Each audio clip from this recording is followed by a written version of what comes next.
I still can't get it to work. Hey guys. Hey, did Gerard I get will in? say there was some sort of Teams update today that I know has caused some technical problems for some people. So okay, I've had some myself. Davis, this is my fourth try to get into this. So I finally got in this time. I think it was just a matter of when the meeting was opened up, Richard. If you're just calling in on the phone. Okay. Sorry about that. that's okay.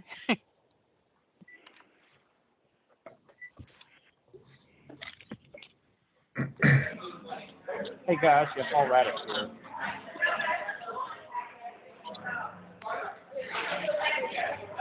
Oops. We're getting a pretty good amount of background noise from somebody. If people wouldn't mind muting their phones, that'd be great. Thanks. Mine showing up this time, Davis? I can't hear you. Sorry, I had myself muted. I can see you loud and clear and hear you very well. So Okay, but mine's not showing any. Tom, you're coming across a lot better. I changed my equipment out. See if that would help. And what's it not showing you, Tom? Huh? I'm sorry. Did you say you're not? There's something you're not seeing? No, I see it all now. I just said I changed all the equipment. I'm just trying to make sure it's working. Yes, sir. See you very well. Okay. Okay. We'll give everybody a few minutes to get in since we had some issues, and I think we have. Do we have all 5 board members? We got Tim and Tom and Mark. I heard. And Gerard's here. Okay. I have a question. I don't find a copy of the minutes from the last meeting. Are they supposed to be in the packet? No, Tom, they're not done yet because the meeting got moved up a week. Oh, okay. Because I knew it said it was on here, and I've been looking all over for it. Thank you, George. Yeah, and we obviously moved I'm sure everyone's aware, moved the meeting up because of the TCQ matter that needed to be addressed. Right. So.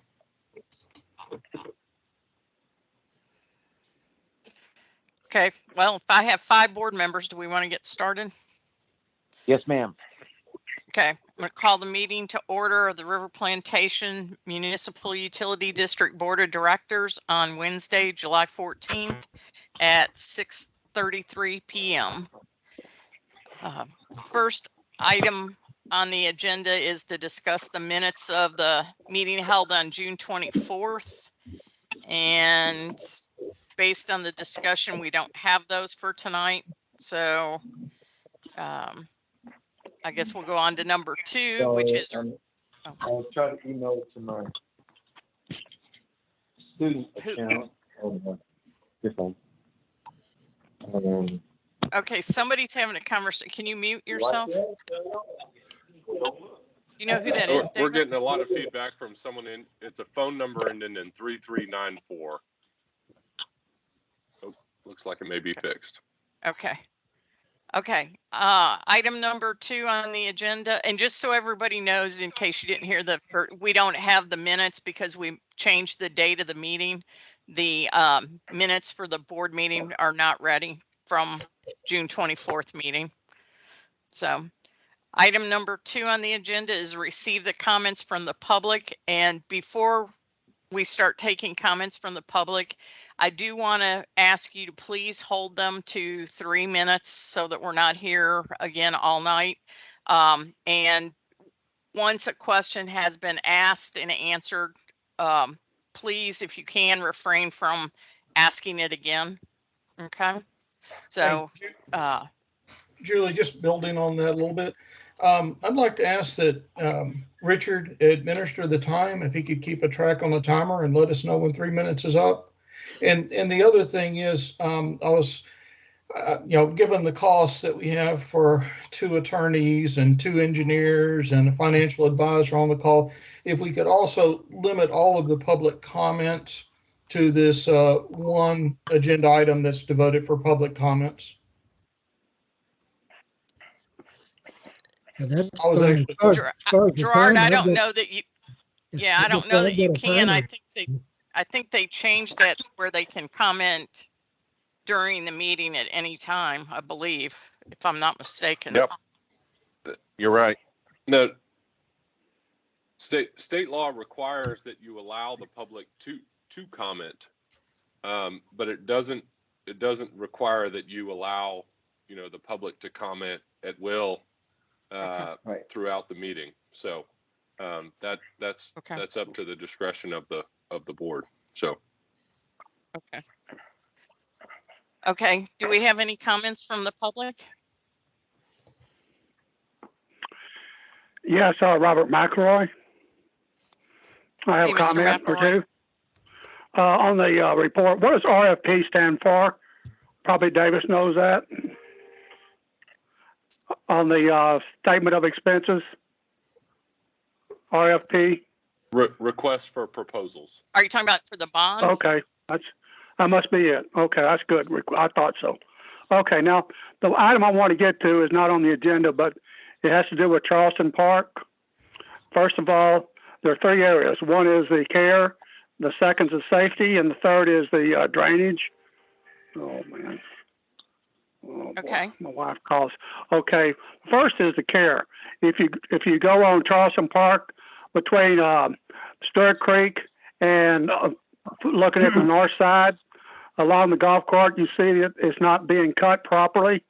In random areas, it is cut because I think the homeowners are doing it. There's also that is not being cut. You can see pine tree saplings grow up in that drainage ditch. We're coming up with possible hurricane season. I think that needs to be looked to. Someone in the board, Richard, needs to get out there and get with those lawn care people and get that ditch cut. Where was the second place, Mr. McElroy? Okay. I'm sorry. If you cut out. If you go from Stewart Creek, you look at the north side of the golf cart path, you'll see that there hasn't been cut, or maybe it has been cut, but I think the homeowner's doing it.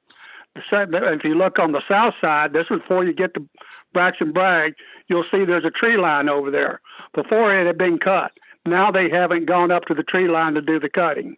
So, and then the second thing is, you see when they down the golf court path, the discharge of the grass goes on the sidewalk, and they need to change it, redirect the lawnmower where the discharge goes back into the grass and not onto the sidewalk. Robert, if I can interrupt you just a second. The contractors had some problems. He had to let go 2 of his people, and he's hiring new people now. All of that is being addressed. Well, that may be the case, but it's been at least a month. I know it hasn't. I haven't seen it being cut. And then the second area has to do with safety. There's an area there. I think the engineer needs to give you a statement that this meets any OSHA requirements as far as public safety, because now we have children and families using the golf cart path. Before, I imagine the golfers understood, but if you look between Stephen F. Austin and Braxton Bragg. You mean Stonewall Jackson and Braxton Bragg? Right. Okay. Yeah. Okay. There's Speak to a Robert, your time is up. 3 minutes. there's is a up. drainage ditch. Okay. That's Okay. it. I know where I'm just you're saying.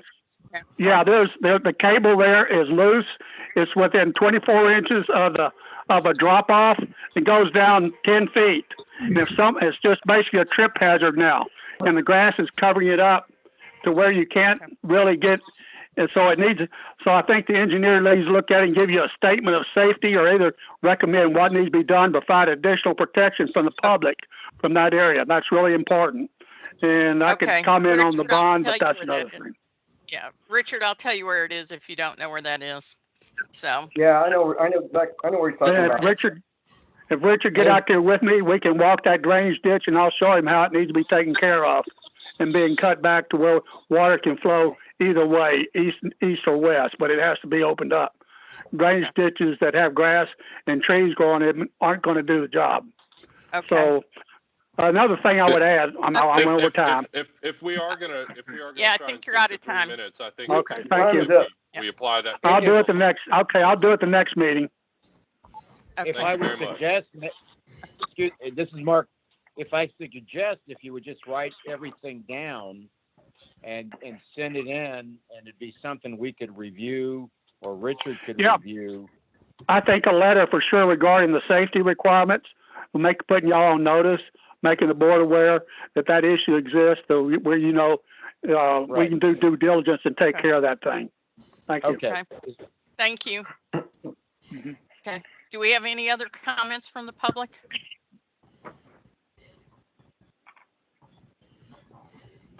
Anyone else have something they'd like to comment on? Going once? Going twice? Okay, on to number 3. The agreed enforcement order of the Texas Commission on Environmental Quality. So I will tell you what I know about this, and then I'll let Davis and Taylor or whoever, Richard, that wants to jump in. Basically, I received a letter from the TCEQ stating that they were fining us for the quality of the release of the, I don't really want to say effluent, but whatever, and the quality of what was coming out of the wastewater treatment plant. So we have a fine, we have a deadline of the fine, and the deadline of the fine, if I'm not mistaken, is Monday. Is that correct? Richard, do you have that in front of you? I don't have, I'm not at my office and I don't have it with me, but I think it was Yes, Monday. It was a deadline. Yes, it was on September 21st. You mean July 21st? I'm Yeah. sorry, July, I'm Okay. sorry. Okay. So the amount of the fine, it was 6,600 if I'm not mistaken, and they reduced it by 1,600, No, leaving they us a reduced. little over $5,000 fine due. Julie, I'm looking at it. The fine itself was $6,600 dating back to April, I think in May or something of 2020. Anyway, that's what it was for. They're willing to reduce it by $1,320 if we'll accept it now and take care of it, which would mean our penalty that we have to pay is $5,280. I'm not If, sure. if I Thanks, can Tom. add, if I can add just briefly, this is an agreed order that allows, even more importantly than the fine amount, frankly, for the district to avoid formal enforcement proceedings. And these are violations that we actually report to the TCEQ, right? So these ammonia nitrogen violations, they are not in dispute. Right. I'm sure Richard can give you some background on the cause and the nature of the violations, but we don't dispute the accuracy of the information that's included here, and for that reason, I think that it's in the district's best interest to go ahead and approve the agreed order and get the fine paid in a timely manner so that we can avoid formal enforcement proceedings and everything that goes along with that with the TCQ. Davis, can I ask a question? Since course. this was, I thought it was April through September, but it may have been April, May, and June.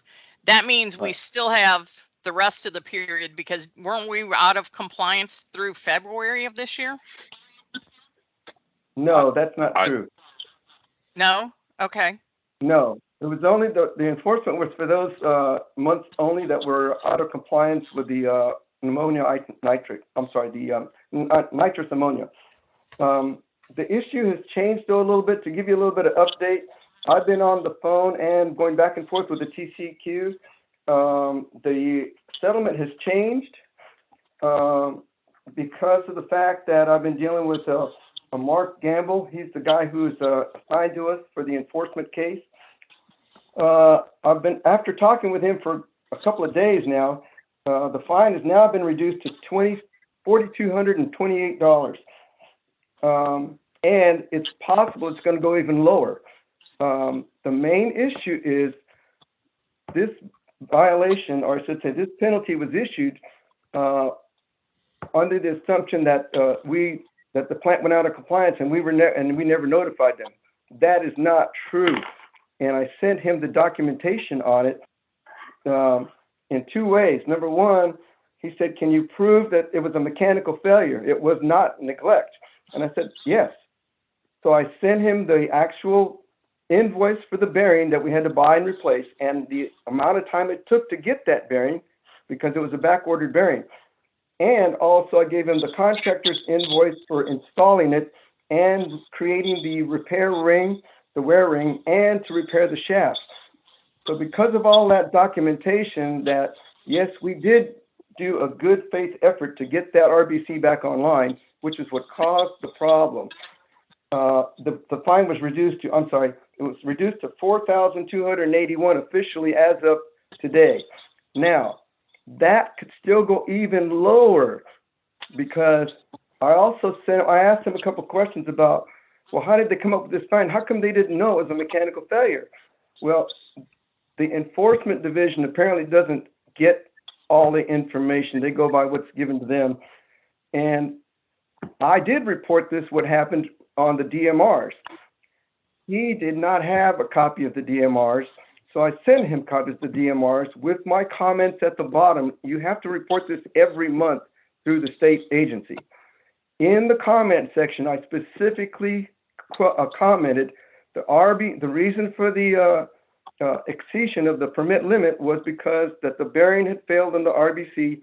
We were only running on one RBC instead of the two, and the plant was doing everything it could to stay in compliance. And every month from April, May, and June, DMRs, that comment is in there. So they didn't have any of that. So I sent that to him today. Richard, yes. Can I interrupt? Do you have yes. a new agreed order, or do you have yes. you have a new document? He is preparing the new document on that basis already. So we're going to get the new one.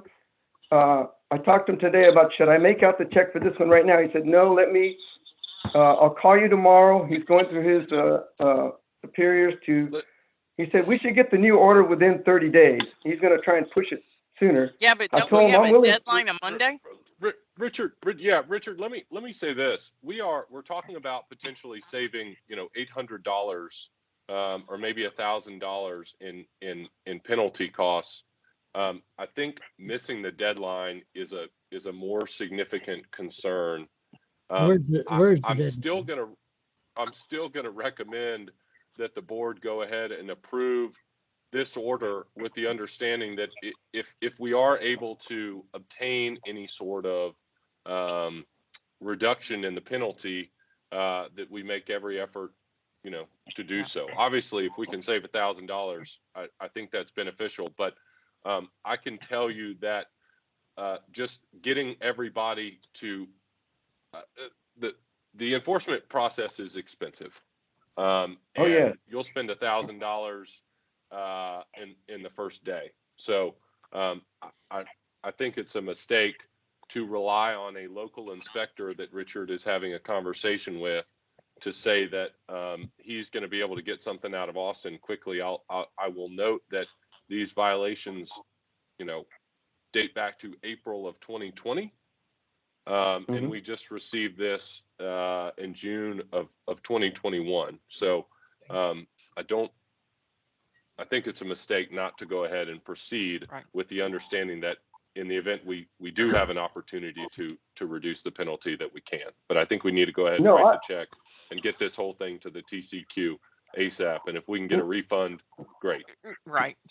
No, I agree, Davis. I agreed with him too. I'm going to send the total 52, which is originally stated. I told him I would FedEx that to him tomorrow. So he says, well, you can do that, and we'll just send you a revised letter later that you'll get, making it official. And also, they're going to, since we did the plant upgrade, he's going to try to apply all the money we spent on that to substitute for the SEPs. That would help reduce it to almost nothing. And they're going to put all that in writing and send it to him. The guy I'm dealing with is in Austin. He's enforcement. Okay. And so, Richard, there have not been any ammonia nitrogen violations at the plant subsequent to June of the violations included here. Correct. June of 2020. No ammonia nitrogen violations of any kind at the plant in the last 12 months. No, not since the RBCs went back online. That is correct. Okay. And I also sent him. You're confident that we can comply with the terms of the order and provide the clean sampling history that's required and clear on those requirements? Yes, I've already sent all that to him. I've sent him the last 6 months of the DMRs and the lab results from East Tech, and he's going to take that portion out of the agreement because it's no longer necessary because I sent him all that information. Okay, but were it to remain, you would need to do it following the date of the order. We actually receive it from the TCQ. Is that what? And you and I can go through this more offline, but I just want to make sure you're clear on the requirements and actually complying with the order, not just paying the fine. So. Yes, that's exactly right. We have 130 days to come up with the other part of it. That's true.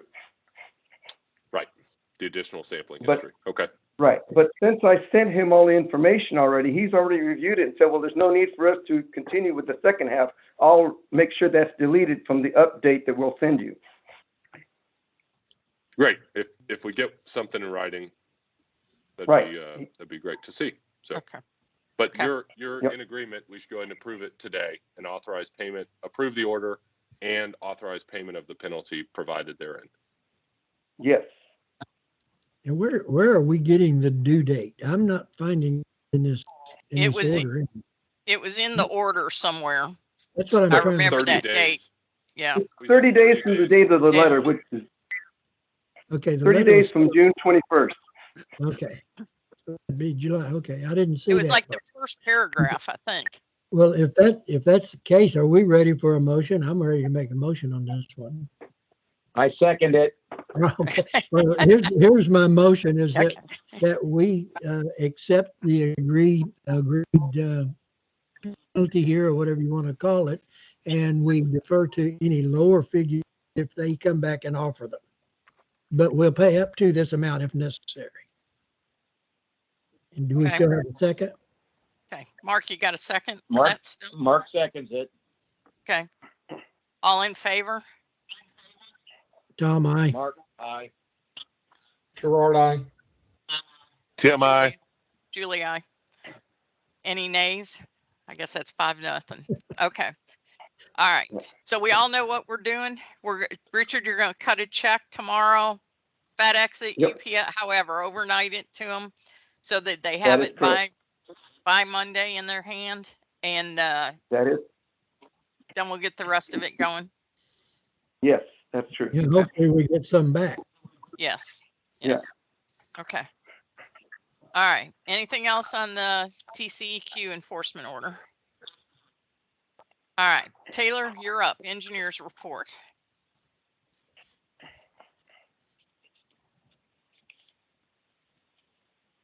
You're muted. You're muted, Taylor.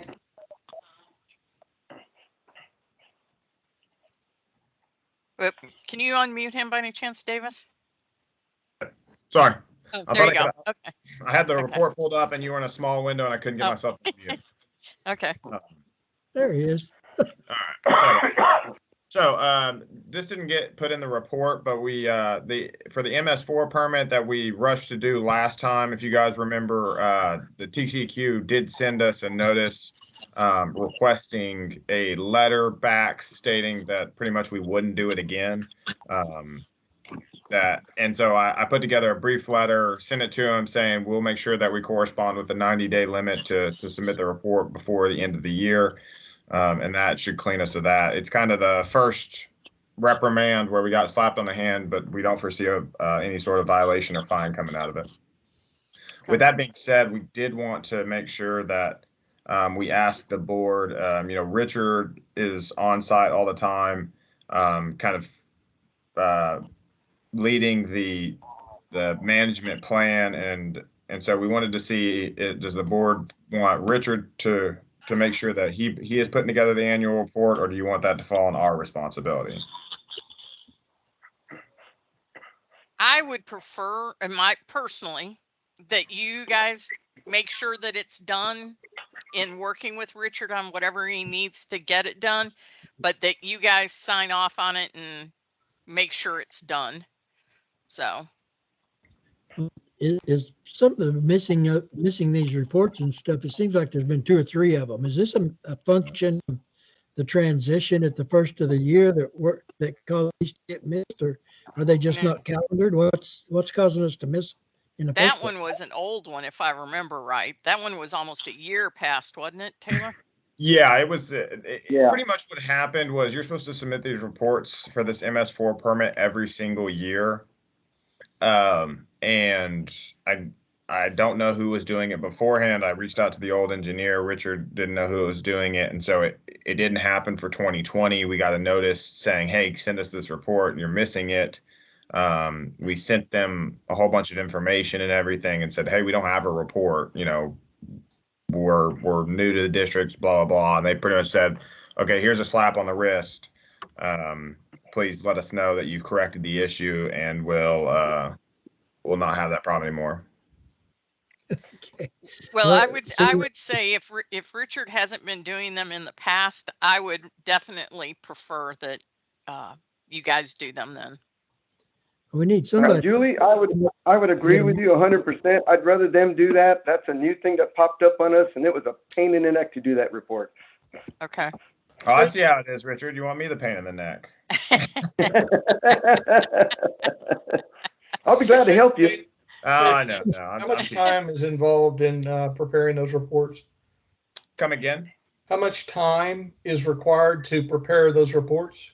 So it's an ongoing thing that we have to monitor any new construction within the district and things like that, which is what we rely on coordination with Richard for when construction comes in and make sure the implementation of the plan's going on. The report itself to put together takes probably a day and a half to do. So you're looking at about 12 to 15 hours. And how much? Yes, and I didn't do the original creation of the permit. Belial Engineering did all that, and they submitted the whole thing. So that that's why I was out of the loop on that one. So Julie, it sounds like we're asking them for about $10,000 worth of work. Wow, I'd like to get it done. I mean, what would the penalty be what would the potential penalty be if we don't get it done again? Well, my thinking was not so much that we don't get it done. We've got to get it done. But if it's something that Richard can do, as he's on staff as a general manager, then there wouldn't be additional cost incurred through the engineering company. Yeah, but remember, I already have Richard's. Okay, go ahead, Richard. The initial cost for all of this to create the whole thing was done by Belial already. That's already done in the past. That was a big issue to get this thing created. The annual report, I actually did most of it this time to fill it out. So I actually have an outline of what they need now. And all I have to do is update it every year from this point on. So even if Taylor did it, it shouldn't be a big issue because I can just send him my outline and he can just fill it in. Or I can do it. It's up to you. Well, like I said, I said 12 to 15 hours. That's like a max of $2,500. I don't know where the 10,000 came from. Yeah, I was trying to figure that one out. Because if you had any help. Yeah, I'm not sure how much you charge per hour. So. Oh well, I wish I charged that would go up to 10,000. Maybe I get paid a little more, but that's not the case. So what would it be? I mean, that's actually first question. I got over talked. It'd be around anywhere from $2,000 to $2,500. Okay. Do anybody want to make a motion on whether we have the engineers do it or Richard do it? I'll make a motion that we have the engineers do it. This is Tim. I make a motion that we have the engineers do the MS4 report. Okay. Do I have a second? Tom, do you have a question? Yeah, I do. Okay. There's other reports that have to be done throughout the year. Is that not correct, Taylor or Richard, somebody? I mean, there's all as far as reports go, there's permit renewals. and things of that nature that expire. Your wastewater treatment facility permit expires every 5 years. The stormwater permit itself expires every 5 years as well, and the annual reports. Well, that's what I'm trying to get to, Taylor, is we need somebody that's calendaring all of these reports that are coming up rather than getting notices and say, hey, you didn't do it. We should have them on our calendars now. And it be that if that's in your court, fine. If it's in Richard's court, fine. But somebody needs to be responsible to maintain a calendar of what reports are due, and so that we get them done on time. So if you'll see in my report, I actually have the wastewater treatment facility permit renewal when it expires in September 2023. So that's a running that I keep on file, and it's in my calendar to start at a certain period of time, along with a stormwater permit. And I'll add an additional note that says annual report submitted by 12/31 of 2021 that will be updated on a regular basis. So we are keeping track of all these as we figure out what all the district needs and stuff. We're keeping track of it, and Richard's helping us out. Okay, well, and let me also just add that there's some real benefit to having someone do it that does a bunch of these, because these permits come through the state of Texas, but the state is in turn permitted by the EPA, and the state of Texas doesn't have a long history of getting along well with the EPA, and so the timing of these permits can be very challenging, and the timing of the renewals and the timing of the reporting, and it's not an easy thing to follow. So we have plenty of districts that are submitting year 5 reports under a 3-year permit and stuff like that, because the TCQ hadn't renewed it's not easy. So okay. So Tim, yeah, with all that said, then, if Tim would allow me to modify his motion just a little bit, that Taylor and his group would take over a calendar of maintaining these reports, which he already has going. And I would be more than ready to second that. yeah, Tim, I'd also like to make an amendment to that as well. Let's authorize it up to the 2,500 that was estimated, if that's okay. So we get a cap on it. Well, Gerard, I agree with your amendment. Yeah. I don't want to go with the $2,500 cap, and I'll tell you why. Because what happens when we run into a problem? Now Taylor has to stop and come back to the board for more. We need to get the report done. Period. I agree. I agree. Tom, I put it at the high end of Taylor's estimate. Well, but we don't know what the laws are going to change. We don't know what requirements are going to change. We don't know anything right now, other than there's a report that's due on a certain day, at a certain time, in a certain schedule. And guys, remember that I will be coming back to the board and letting you know that we've begun to do the annual report sometime around October or November, that we can touch base on this again. If I feel like that for some reason, since this will be the first report that we're doing for the district, that it may be more than that 2,500, I will gladly say something. We're not just going to go in and spend $10,000 and say, oh, it costs more. That's just not how we operate. We'll look into, we do these all the time. Obviously, with being a newer district for you guys, you're going to have a couple of hiccups along the way. But we'll come to you and say, okay, guys, we're putting together this report.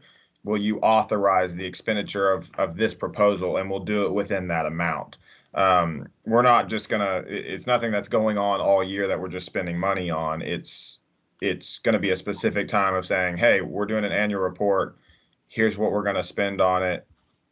Do you guys authorize this money at that time? So if anything, I would say that it'll all be, again, there will be a motion again on it at the time of we start doing the report. We're not just going to do the report and send a $10,000 bill and say, this is what it cost.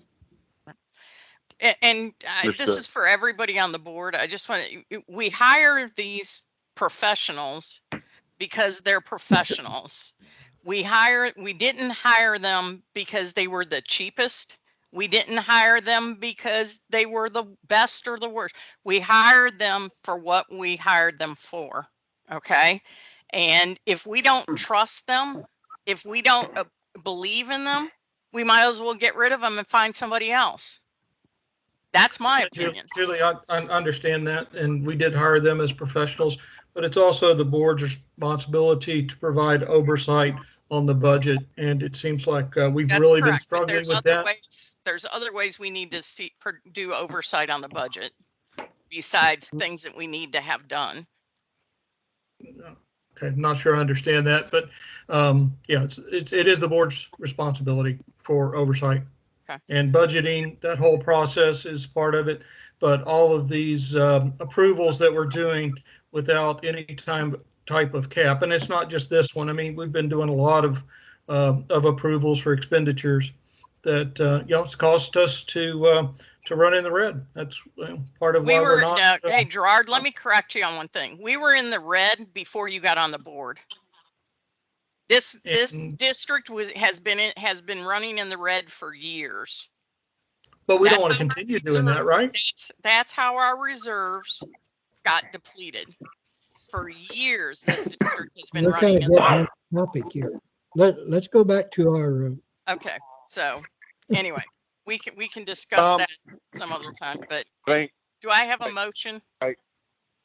Well, I made my motion, and Tom, I think that your suggestion of having a calendar of events need to be monitored for renewing of permits and licenses and what have you. I think that should be a standalone motion. I'm not sure that needs to be part of this motion. And I think that's just common sense. I mean, that comes along with what they do. Yes. I mean, like, I'm gonna give you an example. I'm a CPA. I know when tax returns are due. I know what day quarterly reports are due. I know what day W-2s are due. I know what day things are due. I'm sure as professionals, they know what the deadlines are for certain requirements and certain reports. My comment came from the point that we keep coming up with things that we got notices that we're late on. And that's the only reason I suggested. But these were before we had. I understand these were all in the past. We're just now getting hit with things that were in the past. That's correct. So, okay. So do I have a motion or do I not have a motion? Yeah, restate your motion, Tim. I make a motion that we approve Vogler and Spencer to do the MS4 report and that they submit it on a timely basis. Okay. Do I have a second? Mark seconds it. Okay. All right. All in favor? Mark, aye. Julie, Tim, aye. Gerard, no count. Okay. Tom, yay or nay? I said yeah. Okay. So we have four yes, 1 no. Gerard is no. Okay. Taylor, what else we got? So I was able to obtain pricing from MagnaFlow. They gave me a per hour pricing of $395. This is capable of doing about 1,500 to 2,000 linear foot, and I kind of extrapolated that out as to what it would be about a day. So you're looking about a 10-hour day for about $4,000 per day. With that being said, I put on here, you know, you can really split your district up into 4 quadrants to get a really good idea of what's going on in the sewer. With budget constraints, we probably could make that work with 2 quadrants. In talking with Richard as well, and kind of looking at some problem areas. That 1,500, 2,000 linear foot is based off of kind of continuation along a singular line, not picking up and jumping all over the place as well. So keep that in mind.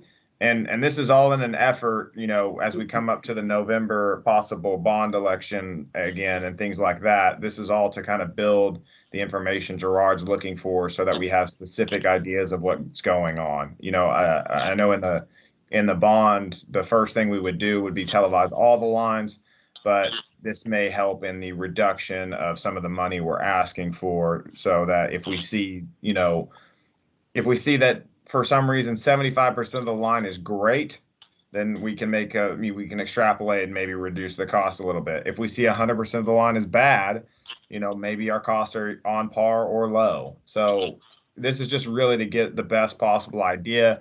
Like I said, we can make it with 2 ideas. I'd bring you back an official price for what the 2 days would look like. at the next meeting to get it going. Look, But this is just if I can add, Taylor, you know, the deadline to call for November is mid-August, right? August 16th.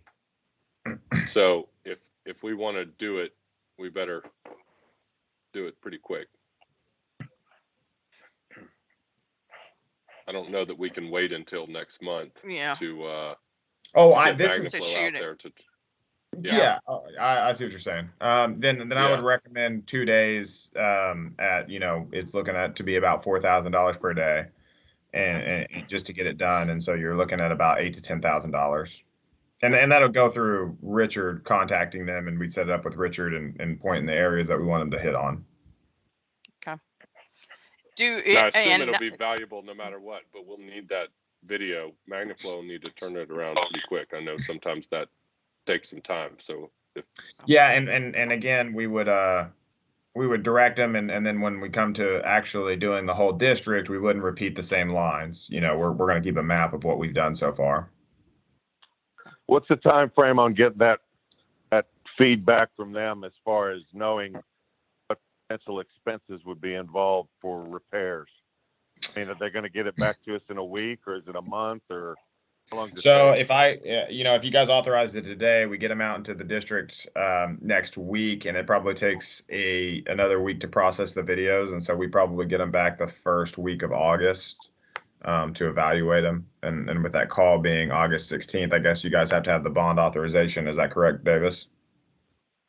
Plan is to talk about it later this meeting about potentially a special meeting before that August 16th deadline, sometime not long before then. So. Yeah. So I mean, we would have something back, and we definitely could get it into a bond authorization. It's as easy as switching the number up. We pretty much have the report done, and so if we found that the district was in a lot better shape than we originally assumed, we would reduce the number, or we would hold it on par. And you could also probably have Richard or one of the guys out there or something like that with them, right? Or do something like that to get the information real time, right? We could definitely be seeing, if they're doing the lines and Richard or one of Richard's guys is out there with them, and I can talk with those guys. I mean, I know them all. We can be on the phone saying, hey, give me a heads up if it's just in terrible shape, so I can have an idea faster than just getting the videos. Yeah, I'm usually with them when they do it all the time. Good. Hey, Richard, this is kind of going to number 5, combining 4 and 5. But do either one of you, Richard or Taylor, have we had any more sinkholes or sewer problems in the past couple of weeks? No sewer problems. We did find a couple more sinkholes, but they were in the same spots over there off the golf course side where that other line. We know that line's deteriorated. Okay. The rest of them are holding up pretty good. This is Gerard. Before we move away from the engineering report into number 5, did want to ask a question, Taylor. I see some updates to the engineering report. I didn't see anything that included the findings. Didn't know if that was included in the engineering report, or has the CIP been updated? Findings as to what? I'm sorry, I'm confused. So from whenever you walk through the district in preparation for the capital improvements plan, I mean, what I've seen in my professional experience has been, and it's not in engineering, it's in IT, but if you have an audit, right, you have somebody come in and do an audit. That's kind of what I think you guys came in and you did an inspection, a walkthrough, just kind of assessed everything. Right, and then before you come up with a plan, the CIP, before you actually come up with that, you give us a list of actual findings, specific things, a lot like what's in the FEMA report. I think it's the EIME report. I think you have a copy of it, to where you go through point by point and you say, hey, here's what we found specifically. Not so much as, well, here's what we think you need to have done based on historicals, but here's the findings. And the reason I think that that's so important is because, we are having some financial difficulties. We got a lot of repairs and we don't have a lot of money. So we want to, in my mind, I'd like to see the highest priority things fixed first, right? We don't have $15 million to run the full CIP program.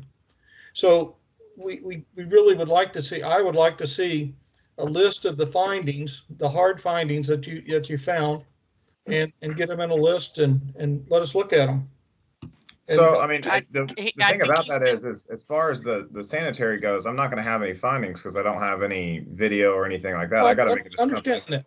Understand that. But I'm asking for what you do have. I think he's been presenting it at all the prior meetings. Go back and listen No, to the. Julie, go back and look at the EIMME report. That's what I'm looking for, and that has not been presented. Because they haven't been able to, they've only shot certain areas where we've had immediate needs to fix. So Because we haven't had the money to shoot the whole district and I to, understand that they haven't shot the whole district, but what I'm asking for is what they did find.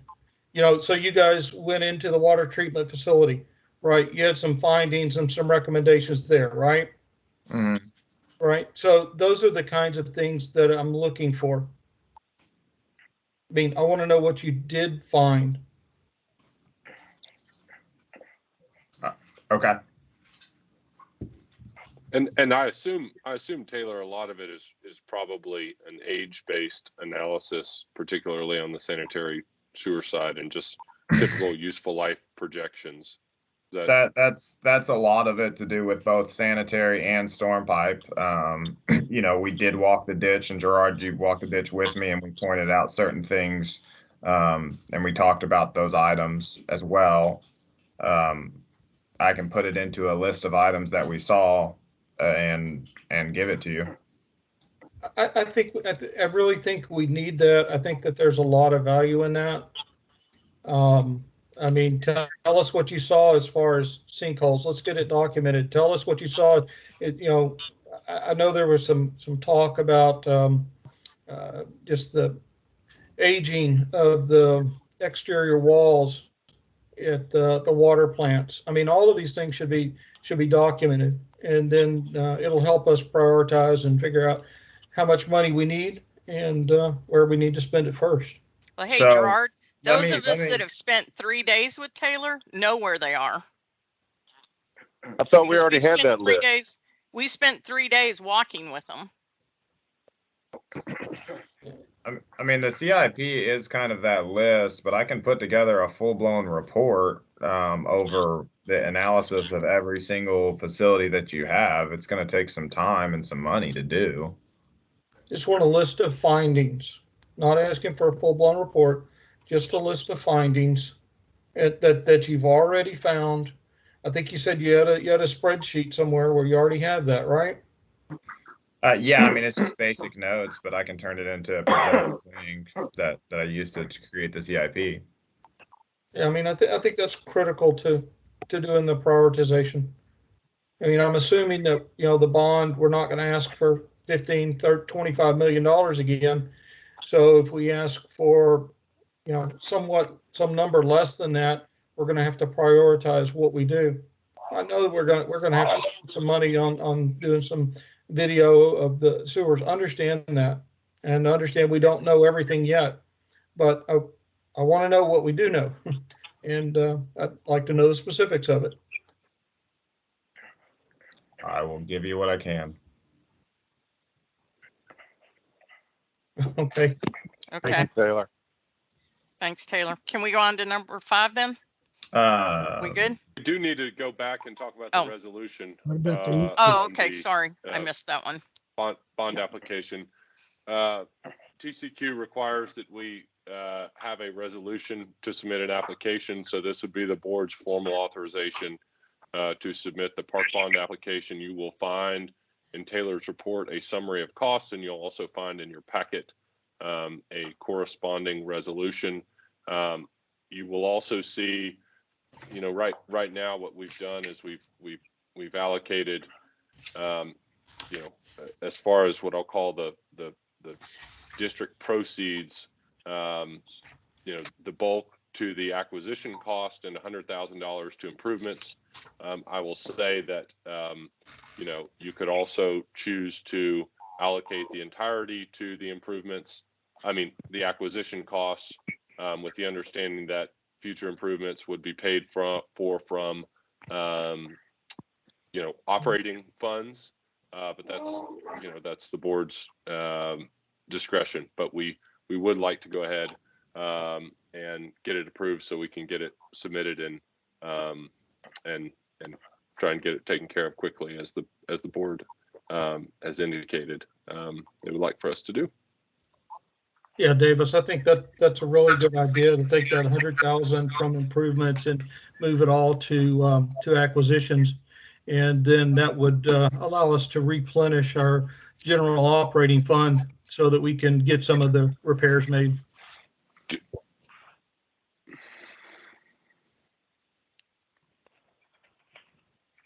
Are you making a motion, Gerard?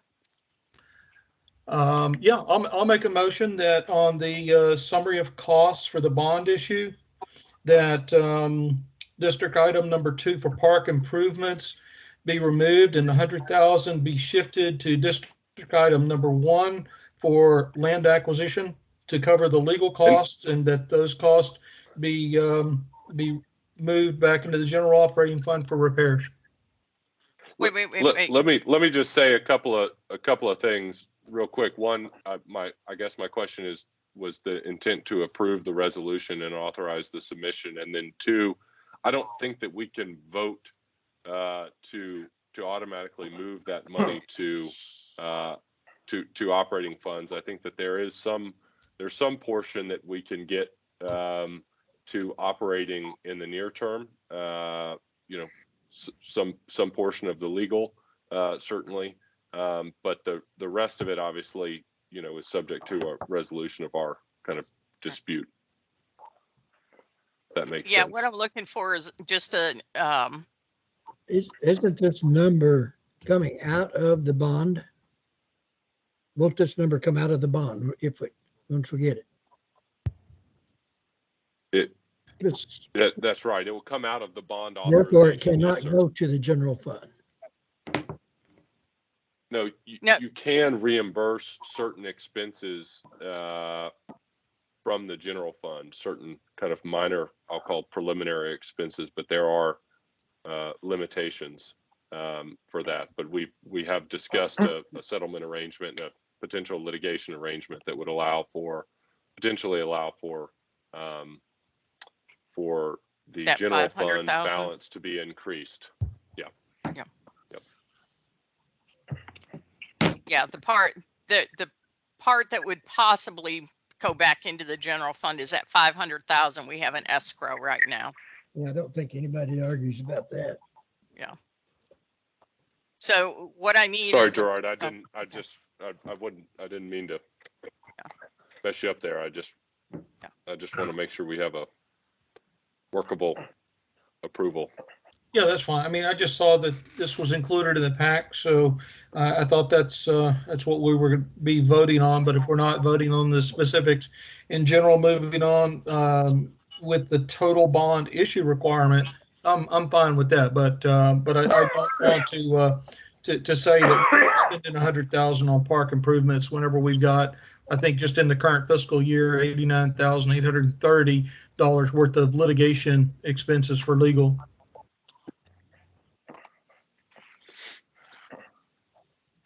Okay, so do I have a motion approving the resolution for the filing of the application to TCEQ for approval of the bonds and for the TCEQ for the engineering projects? And to include all for the summary of cost to be entirely acquisition. Okay, and for the summary cost to be entirely acquisition. I'll make that motion as worded. Okay. Do I have a second? I'll second. Tom seconds. Okay. All in favor? Tom, aye. Gerard, yes. Mark, yes. Tim, aye. Julie, yes. Okay. Did we cover everything on number 4? Julie and Gerard, I'll need you at your next convenience to sign all the paperwork. I have it in my office so I can send it back to the attorney. Okay, I'll get with you later, Richard, because I'm gonna have to do it in the morning before I leave town. Yeah, that's fine.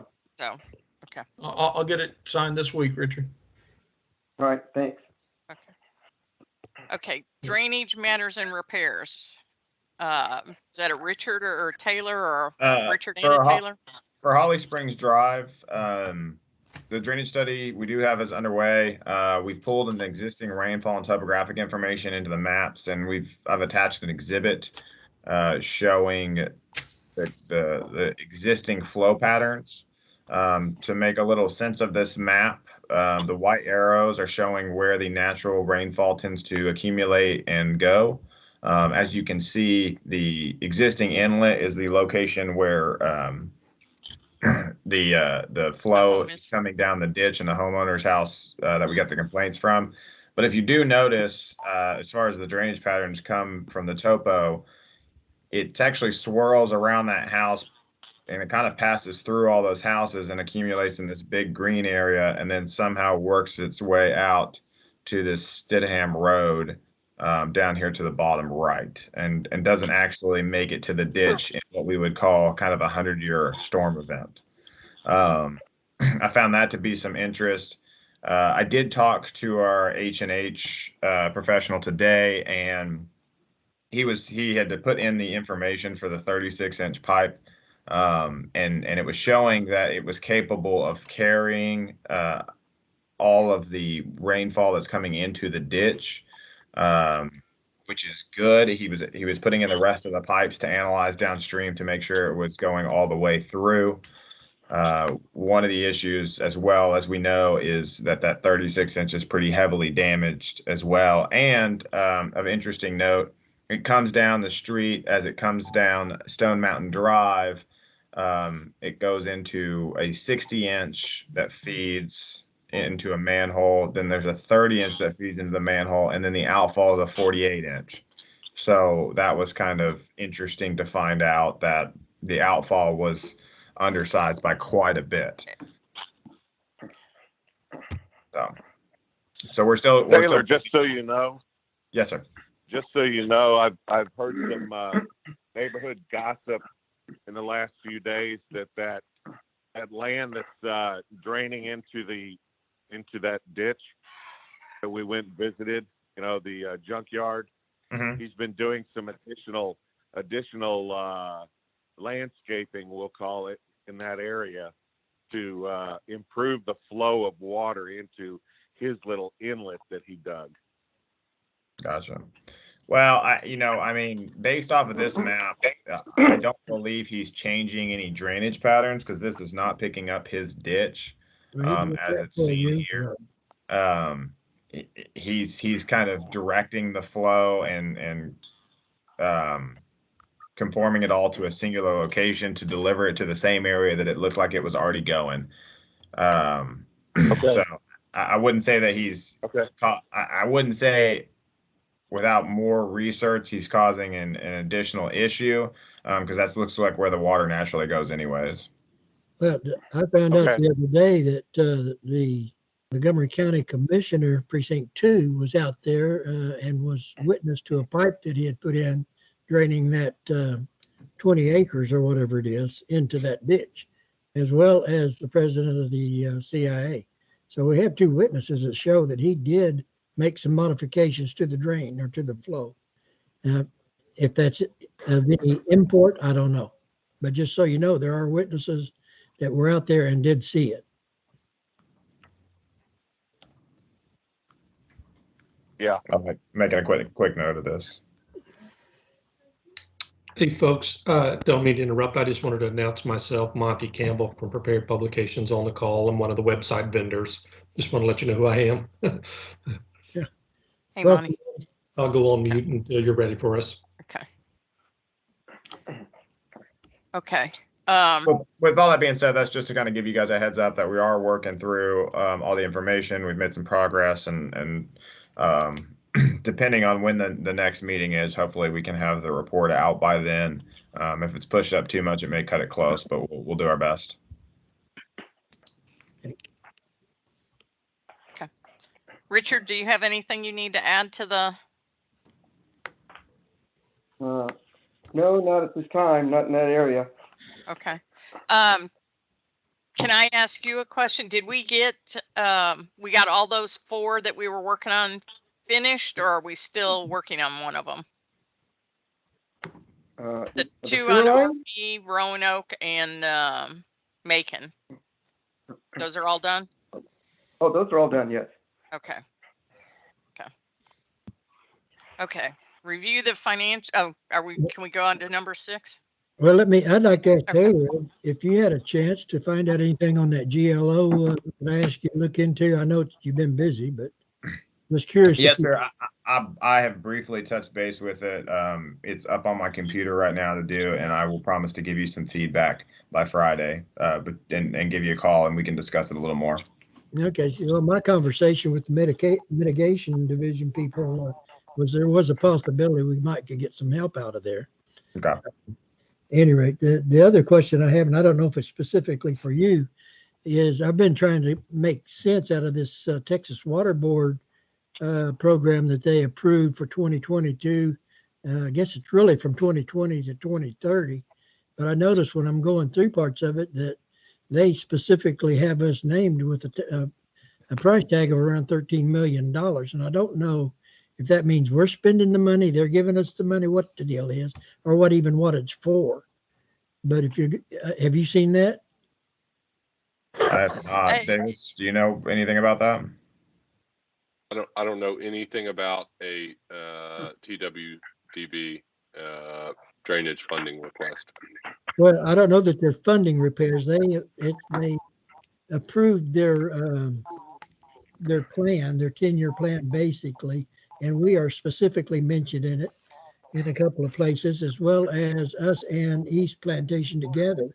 And I think they approved it last Monday, if I'm not mistaken, when I was watching them. But I'm trying to figure out what it's all about.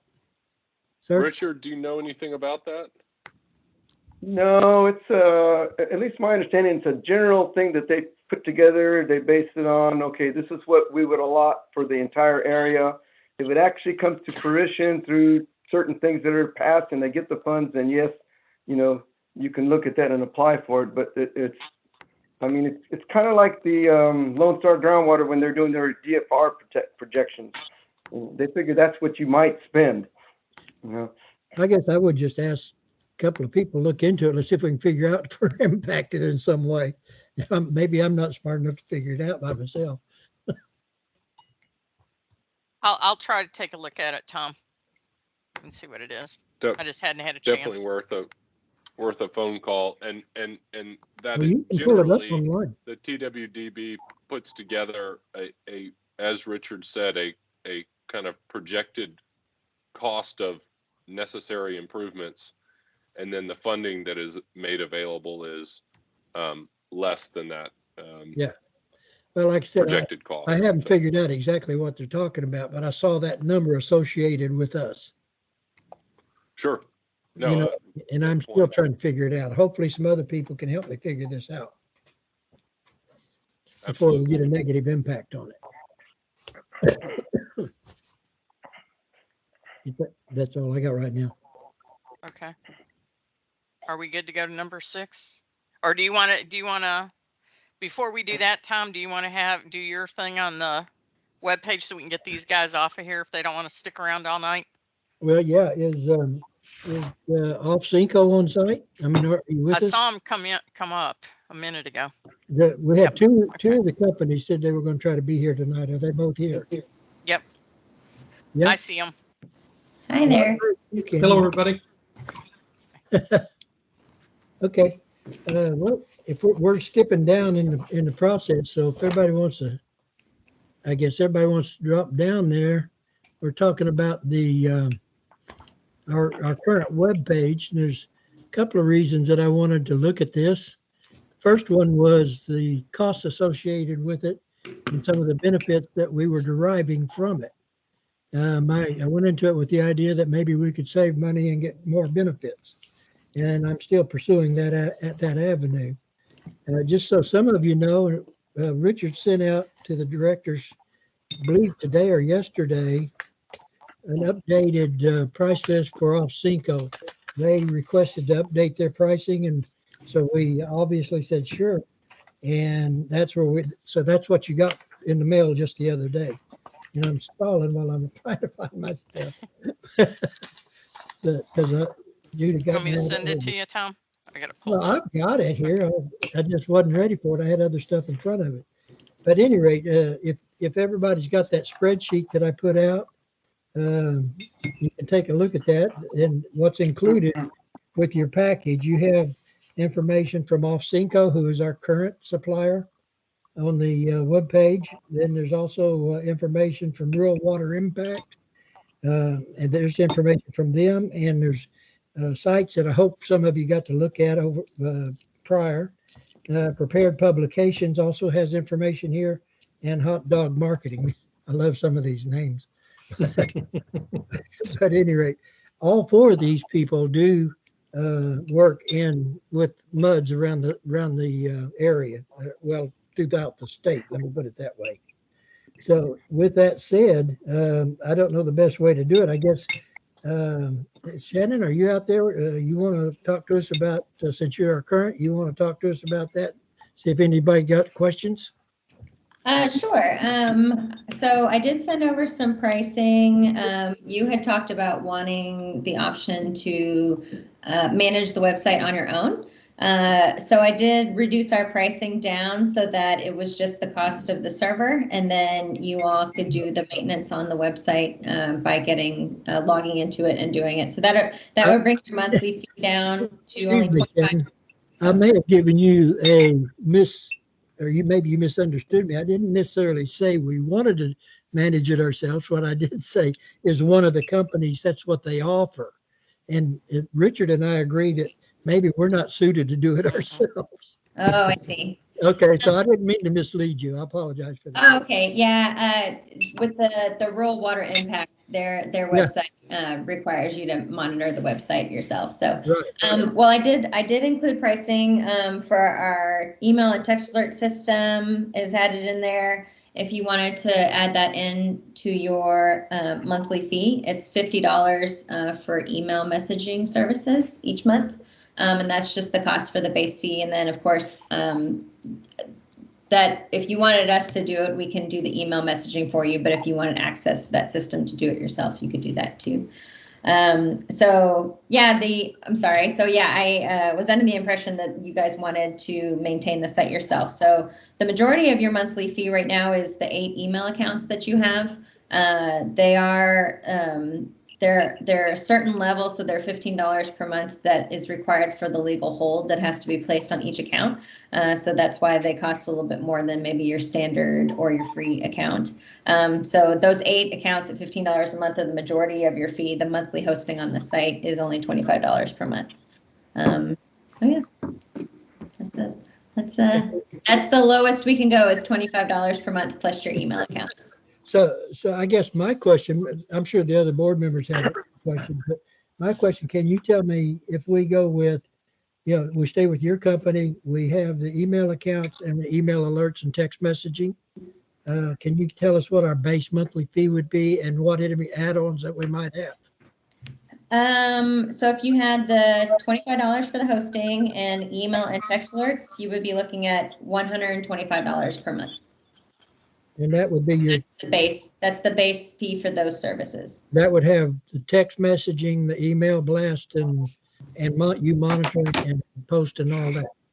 No, that's just the $25 for hosting the site for the server, and then the $50 per month for each of those services. So if you wanted us to do updates, we could bill you by the minute instead of doing the flat rate we do right now. We could just bill you for the occasional updates that you send us. But we could give you access to the site if you guys wanted to do the other updates yourself. Okay. Well, what I'm really looking for, is there a base fee? I mean, we have these things that we're going to do. Is there a base fee that we could expect each month?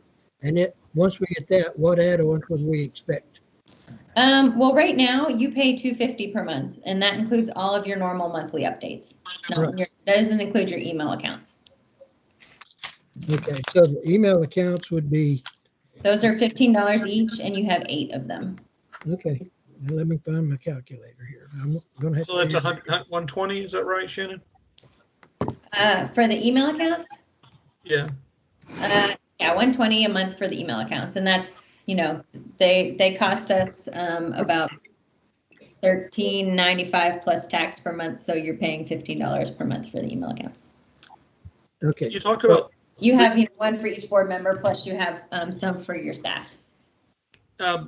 Davis, maybe you can help me. You said there's a legal hold on it. So can you say that's increasing the cost? What is that for? Well, I can probably explain that. So by law, the email accounts for your district, we have to make sure that those emails can never be deleted by anybody. So there's basically a vault system in the back that keeps the emails from ever being deleted. So that email account costs more. It's just for compliance with legislation. Pardon? They're public records that have to be preserved. Right. So sometimes there is a little bit of concern because the emails are $15 per month, but that's the cheapest we can get an email account that has storage like that. I mean, we can have high storage accounts. The security measure to keep stuff. Not argue that. What I'm trying to get to is what we can expect. So if I'm hearing you right, we're probably looking at $375 a month base, and that's if you don't do anything else. You currently pay $370 per month. Okay, but what if you take 125 plus 120 for the emails and $50 for the email blast, and what was the other 50 was monitoring or something? Well, right now you pay $250 per month, right? Which includes the hosting and all of the normal updates that you send to us, and then also us making sure your website stays compliant with current laws. And then you also got your email account. So your base fee every month is $370 for all of those services. And then, on previous months, you've had some extra costs because we had to do some audio recording uploads. We had to do a bunch of election documentation and postings that are not part of the normal things that we get on a monthly basis. So those were just additional charges. I think 3 or 4 hours worth of work went into all of those election documents. Okay. So I guess from my mind, and I'm kind of simple here. So I'm looking at $370 a month. And then let's say we have to send out the meeting on an email blast, and we have to send out something else on an email blast. Is that going to affect the $370? Will it add to it? Take it away?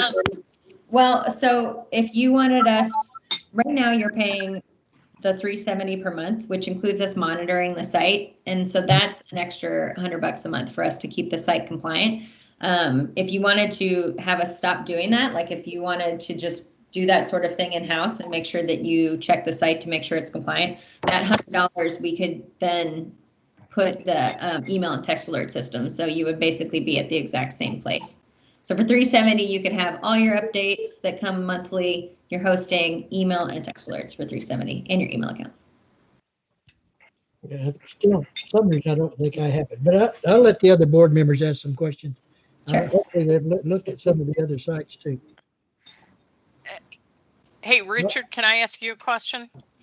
Sure. Does that 8 emails include that new one that we talked about for Election Central, or is that going to be a 9th one? No, that'll be a 9th one. Okay. What is it that you have to do with it? Does somebody actually have to, do they just need to be forwarded to somebody? Because we could just do a forwarding email that wouldn't cost anything each month. If you don't need somebody to actually send emails from that account, then we could just do a forwarding. Yeah, I think they just have to be forwarded. Yeah, then that's not an extra account. That's just a forward. Okay. George, you're good on these numbers. What do you got any questions for them? Or did you leave me?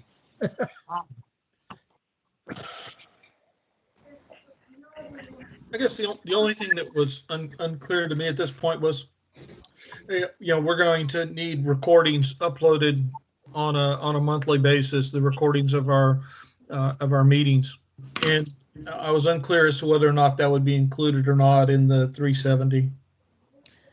So when we first started working with the district a couple of years ago, that flat fee that we offered is just 1 hour per month. It's for the normal monthly updates. So posting your agenda and your upcoming meeting information, that sort of thing. With COVID, you added in the recordings, so that's something that wasn't part of our flat rate, so that was additional. So normally each year we would just assess your average hours and then we would just give you a new flat rate. So theoretically we would give you a new flat rate soon, just to see what you're averaging each month. And for the most part, your invoices are usually around 370 to maybe 450 with any additional things that you do. But again, we are, it's a lot of that cost is your email accounts, and a lot of that cost is just 1 or 2 hours a month for us to do your normal updates to the site. So. Anyone else got any questions? Not for her. No, I'm good. Okay. Good with her. Well, appreciate it. I'm still not clear. I still think there's cost. I don't think it's going to stay at 370 for some reason. But at any rate, And Shannon, can I ask one question? How many? Can you give us some idea of how many MUD districts y'all in the state of Texas y'all work on? So we manage the website content and the legislation requirements for about 800 districts in the state of Texas. So we handle the majority of the district websites and content in the state. That sounds busy. All right. Well, thank you. Thank you, I guess. Sounds like everybody's got their questions answered. And as far as I know, the only other one that's here is Prepared Publications. Is what is it? Mr. Campbell, I guess. Are you there? Yes, I'm here. Good evening, everybody. Good evening. Good evening. Anybody got questions for Mr. Campbell? I guess then if they don't, if you want to go ahead and give us kind of overview what you're offering. Yeah, I can tell you a little bit about the company if that's okay first, and then I'll shut up and let you answer questions. Thank you for having me this evening and giving us the opportunity to propose our services. I founded Prepared Publications about 15 years ago with a focus then on publishing HOA newsletters. That's still a part of our business, but we've grown considerably since then, and we're a full service marketing company. We manage the websites for dozens of HOAs around the greater Houston area. We publish their printed newsletters as well. We have a full service printing facility, as I mentioned to Tom. We cater to the, let's just call it the municipal government, HOA, MUD type of markets, but we have a lot of commercial customers too, some that you might recognize. Methodist Hospital, Memorial Hospital, AMCAP Mortgage are all customers on the print side. We have a mailing segment that is pretty substantial. We put about 150 to 200 pieces of 150 to 200,000 pieces of mail in the mail stream a month. We're a tier 2 mailer with the post office, so we're full service. We provide websites, graphics design, printing, mass mailings as well. And a lot of companies depend on us for all three of those services. We do e-blasts for a lot of our HOA clients. Those lists are in the tens of thousands of email addresses we're blasting to on a monthly basis. I sent over our proposal. It's a la carte. The 3 items that Tom had asked me to include are on there. The first one is the website. We have a one-time design fee of $300 to design the website and transfer over all of your existing files and images and content from your existing website to the new website. That's a one-time fee. And then it's just $75 a month afterwards. And that includes hosting, backing it up, secure socket layer, and probably most important is unlimited updates each month. We don't charge by the update or by the minute to make an update or anything like that. We have one flat monthly fee of $75 a month, and the updates are unlimited. That includes posting minutes, posting agendas. If you wanted us to add a bunch of pages, something like that, you're running your election, we need to add more information. There's no extra fee for any of that. It's just a flat $75 a month. Most, I would say probably 99% of the updates are made the same day. The reason I say 99%, if you've got quite a large bit of updates, we may say, hey, give us another day on that. We'll have it for you tomorrow. but certainly within 48 hours we make all the updates. Again, there's dozens of HOAs depending on us to do that. We understand the model. Sometimes it means weekends and nights because we've got to get something up, right? Something is happening with the governance you have, and you want your website to reflect that. So we have a model team that can support that. I do have items in there for both email blast and text messaging. It's certainly something we can provide. I provided some adjusted pricing to Tom because we didn't know in the beginning how many subscribers you have, and he kindly let me know it would probably be next to none or very little. So we can certainly scale our pricing down on the e-blast and text messaging based on the number of subscribers you have. And then email accounts, I think like off Cinco, we're at 15 a month. That's about a standard rate, folks, on email. That's Microsoft Office 365 email accounts. So, kind of the gold standard of email accounts, 50 gig of storage per account and so on. And we can increase those if your needs require that. With that, let me be quiet and answer any questions you have. Okay, I guess the first thing I would ask you is the same question that I asked Shannon, and that is, can you give us what our base rate would be for the service, the email, text blast, and it looks like we need 8. That's what I'm understanding, 8 email accounts. 8 email accounts? Okay, because I know originally we were thinking it might be 6. Yeah, I was thinking 6, but I guess I was wrong. Which no worries. Give me 1 second. So it'd be 120 for the email accounts a month, plus 75 for the a month for the unlimited updates to the website, and then an extra 50 for the 50 for the texting in the email blast. Did you get that, Tom? Yes, I did. So 120 plus 75 plus 50, 245. That's 245. Yeah. And that's for unlimited email blast, unlimited updates, and all storage monitored, the whole everything. Now, do you represent any MUD accounts? We represent one.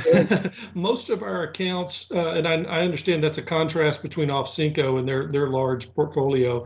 Most of our accounts are HOAs. That's where we focused, and that's where we built quite a bit of a portfolio. We haven't been asked to bid on a lot. Those MUD websites, for some reason, don't come up to bid very often, but we were invited to bid on one about 2 years ago, and that's the West Keegan's Bayou Improvement District, and they contracted with us to do that. And they're also one of our references. So Mike Emerson is the president of that MUD, and he could gladly talk to you about our services. But one MUD and dozens of HOAs on both websites, e-blast, and printed newsletters as customers. So we're just talking a flat fee of $245 a month for all this service. That's correct. And we have add-on services too, like I kind of mentioned a few. If you need document storage, you need graphics design, you need a mass mailing, maybe for your elections or something like that, signs, banners. We literally are a one-stop shop. You wouldn't have to go out anywhere else for that kind of service. Okay. And you manage it. So if we needed to make an update or a change, that's something that you do, or we're managing it? We manage it. We don't support a model where our customers manage it. We don't want to turn you into frustrated website developers. Plus, we're available. I always say that the idea of a volunteer doing it is great until that volunteer is on a European vacation, when there's something that's got to be posted. So we're here. We have a business for it. Good. Okay. So I guess my only question is, do you monitor for all the legal updates that we have to have and all the legal requirements and everything that change every 6 months, every year, whatever? Yeah, Julie, great question. So we do, and I think being in this industry, we've got to be tuned in to you know, the Senate bills that come out that affect HOAs and MUDs, and we do that. We're not the arbiter of of that. You know, your attorney will be the arbiter of what you know, and they'll advise you on what should and shouldn't be there. But absolutely, we coach our clients and say, hey, this Senate bill is coming down. It looks like it's going to change requirements for your your meeting agenda posting, you know, and where you have to post it even sooner. And, you know, just to make you aware, but I can guarantee you, you will never wait on us for that information. We'll provide it. Okay, thank you. Does anybody else have any questions? Monty, this is Gerard. I do have one question for you around storage. You went through updates and hosting and SSL. Was storage an add-on or is storage included? I think you have 50 gig that may be included.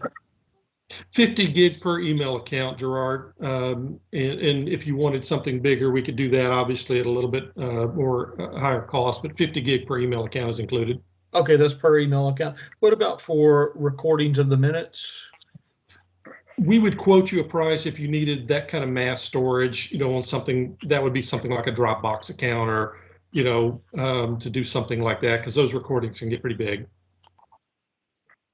Okay, yeah, I do think that that we'll need something like that. Okay, we could definitely quote you on that. Okay, thanks. Mm-hmm. And we also offer social media management. I think I mentioned that to Tom. So if you did want to have a Facebook page, Instagram, something like that, we have a model where we make 10 posts a month for you so you can have a social media presence and be meeting your constituents out there as well. So that's another service we provide. Is that an extra fee or is that part of the service? It's an extra fee. So $125 a month, and we'll make 10 posts a month, either to a Facebook page or, you know, Instagram or something like that. For a MUD, I would think a Facebook page would be suffice for what you want to do. But it's 10 posts a month, and it's curated, meaning if you've got information to post, like obviously your meetings are coming up, we're going to post that information.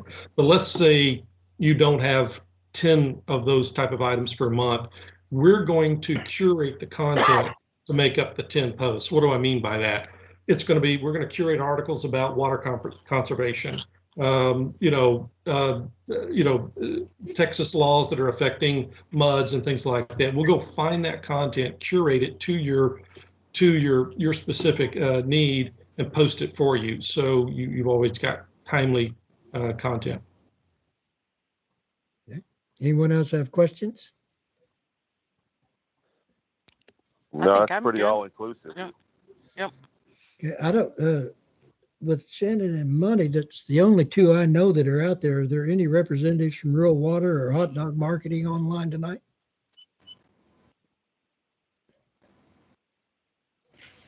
Oh, I'll take that as a no. Yeah, me too. So Tom and Julie, to save you guys the trouble of having to move vendors, if we did $250 a month for all of your updates that you send us, and we can throw in the email and the text messaging service, and then your email accounts would be additional. So for $250 a month plus the email accounts, we can just do all your updates for you and your email and text message alerts. One flat fee. There's your number that you were looking for. Yeah, that's what I've been asking for. So it would be the hosting, all of your updates, 50 plus and email your text alert system, plus your email accounts. Yeah, so that'd make it 370. Yep. 370. Is that not correct? Correct. Yep. So I guess that we're there. I guess if we want to make a decision, Julie, I'll turn it over to you guys if you want to. I think if somebody wants to make a recommendation, a motion, or whatever, we're at that point. I hope everybody got a chance to look at the work for Off-Cinco and for Prepared Publications, both, because they both have good websites. And it sounds to me like they can both do the job. Okay. Tom, we're familiar with Off-Cinco. What about references for published and all the others as well? Well, did you not get the package I sent out to everybody? Had Richard send out? I'm looking got at it, but I didn't see references. Well, on the right-hand side, there were references, well, matter of The fact, examples, is that what you're referring to? yeah, there were samples, but there's also I'm trying to find Monty's. It was On page 2 of our proposal, at the very bottom, there's a testimonial and 3 references. The very bottom. Okay, that may be part of the packet, the electronic packet. I was looking at the hard copy of the packet that was delivered. Well, I think that they're in there too. Nope, definitely don't see them. Yeah, they're on the bottom Yep. here. It's the following references will gladly speak to you. Susan Ramirez, Bridgewater, who's the other one? West Keegan Bayou Improvement District. That's the MUD. Yep. Yeah. And then Sue Beck with Country Village, but he had 3 references on his as well. Yeah, it's on the second page if you haven't seen it. Second page at the far bottom. Okay, well, it's not in my packet. I know that. I'm looking at it. It's not here. It should have been in the one Richard sent out, because I know it's 2 colored pages that were in the electronic one that came to you. Where it says, the top of it says the right website and communication solution. But anyway, it's on there, unless you didn't get yours somehow. It's not included in my pack, Tom. I just went through it again. Okay. It was in mine, is all I know. Was it in yours, Julie? Yeah, it was in mine. Okay. Well, I know there's more than 3 of us here. Tim's on there. Yeah. Mark. Yeah, I'm here. Yep. Did you see it in your packet? It's the page. There's a page with like 4 people on it. Four people. And then the next, that's his first page. And then the second, or I guess his first page of his thing, second page of his thing. Then the next page at the bottom has his references and that. It's in black. It says With white testimonial print. and references. Yeah, References. Yeah, it's it's down there. there in the black part with white lettering. Yeah. I see the page with 4 people. Maybe I'm missing a page. Well, Yeah, right there. So you guys tell me, do we want to make any decisions tonight? If I could say something, this is Mark. Yeah. If we could have, I don't know, a better spreadsheet with apples to apples and oranges to oranges.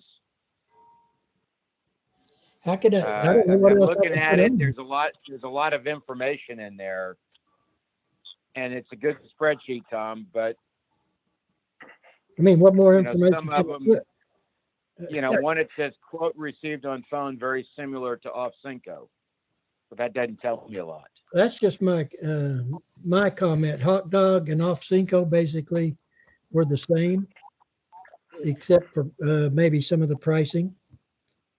Right. That was just kind of like my summation. You know what I would like to see, Tom? And Yeah. this is nothing. I would like to see like 8 emails and then have the 4 companies that bid it across and see, yes, this one includes it for this price. This one's this price. This one's this price. And the next line is so that we can kind of look at them and compare them. Well, I thought that was there. I gave you their price list. I gave you, so. Well, I mean, it and kind then- of is, but it kind of isn't. So here's So do we have the- a motion? Do we have a motion? Not yet. do you want to make a motion, Gerard? I don't, no. If we Okay. don't have a motion, I'd like to move on. Yeah, I'd like to, can we table this until, and Tom, I can help you put it together for the next meeting? Okay, but before they go then, let me make sure we have Okay. understanding. Because Okay. as far as I'm concerned, we're down to these 2. They're the only 2 that Probably. are here tonight. Off Probably, Cinco- because the rural water, you have to do your own website, Yeah. right? yeah, Scratch so them off right off- now. Off Cinco, I think we're looking at $370 a month with no additional charges. as I So understand. if there's no motion, can we move on, please? No, I'm talking now. Okay, I don't stop you. And then on prepared publications, I think we're looking at $245 a month. Both of those would include email and text blasts. Okay. All right. So if those are the only 2, we can put something together on that. Yeah, we can do that. We can do that real quick. And I would tell both of you, we'll try to get back to you as soon as we can. And we appreciate you being with us this evening. Okay. Absolutely. Thank you all for having us. George. Yeah, thank you guys. All right. Thank have a you. good evening. Thank you, Thank you. guys. Yep.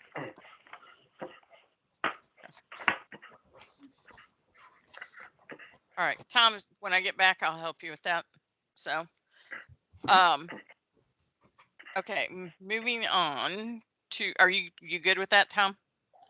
Are No, you I'm kind done? of upset. I mean, I'm sitting here looking, we've got Gerard's always talking about saving money. We got a difference of $100 a month right off the top, and he doesn't recognize it. So any rate, and then tells me to shut up. I'm tired of that. All right, but any rate, go ahead. Okay. All right. Number 6, review the financial and bookkeeping matters. The bookkeeper's report.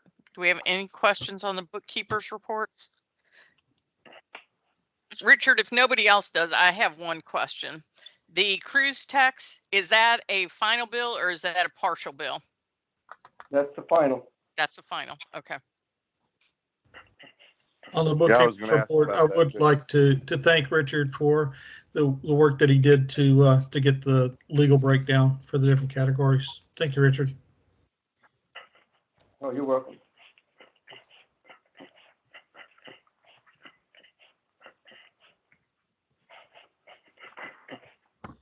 Julie, if I may, is Davis and Bonham still on? I mean, Davis and Paul? Right Right here. Davis. Yep. I'm here. Yes, of course. Okay, I got a question for both of you. I received another bill today, and I'm breaking these out based on what my understanding is. If it says PSR in the top corner, I'm assuming this is Paul's work, and of course the DJD is Davis's work. Now, correct me if I'm wrong. I'm understanding that Davis is our general counsel, and Paul is our litigation for the majority. Is that correct? That's correct, Richard, but I'll also direct you to, at the top of the bill, there is a matter number and a description of the matter. And so the 002 matter is general legal, and the is it 070, Paul, or 072? know off the top of your head. No, it's generally 070, but if we have a special thing like Charleston, sometimes we'll set that up in a new matter number so we can track it. So there may be like an 072 kind of thing like that. Well, the reason I'm asking you all these questions is the latest one I got today, you know, I'd have to almost break this bill down by line because PSR, which is Paul, he's addressing issues regarding the adjustment of utility rates for the district. To me, that's general counsel. And then you go down to a couple of things farther. Now it's just discussion rates pertaining to Charleston. To me, that's litigation. And this is on the same bill. And so I've got 5 items that are client communications for Charleston and other issues for the park issues, Charleston settlement preparations and stuff. And on the same bill, I've got 9 other items that are basically general counsel and telephone conferences regarding district issues. Now, is that litigation or is that general counsel or what? How do I break that out? Well, Richard, let me offer what assistance I can on that, and we're happy. Again, we're the lawyers to help the district. We're consultants that specialize in this, and we want to do whatever it takes to make y'all operate in an efficient way and an effective way. So we're not telling you how it has to be. I'll just tell you what I've been doing personally, what I've been doing. So my role, I've got over 20 years experience in the MUD world, and it's focused on litigation, but I am able to do general counsel work. And I also have a great specialty in drainage issues. And so, you know, my role has been on the Charleston case and to provide advice to the district on various other matters. And Davis is the general counsel that keeps the engine running. And so I've just been most of the time I put my time under the 070 because that tracks what Paul Raddick does. If there is a different way to do, if we want to track it by task, I can put some of my time under other matters. But usually mine is outcroppings of, you know, we've received since I've started representing y'all maybe 3 years ago. Davis has represented y'all longer, but you know, I come in when trouble starts happening. We've received numerous demand letters related to drainage and other issues, parks, things like that. And so all of that is related to my work as your sort of trial counsel and disputed matters counsel, which is why I generally keep it all on the same matter. That's how most of my clients want to see it.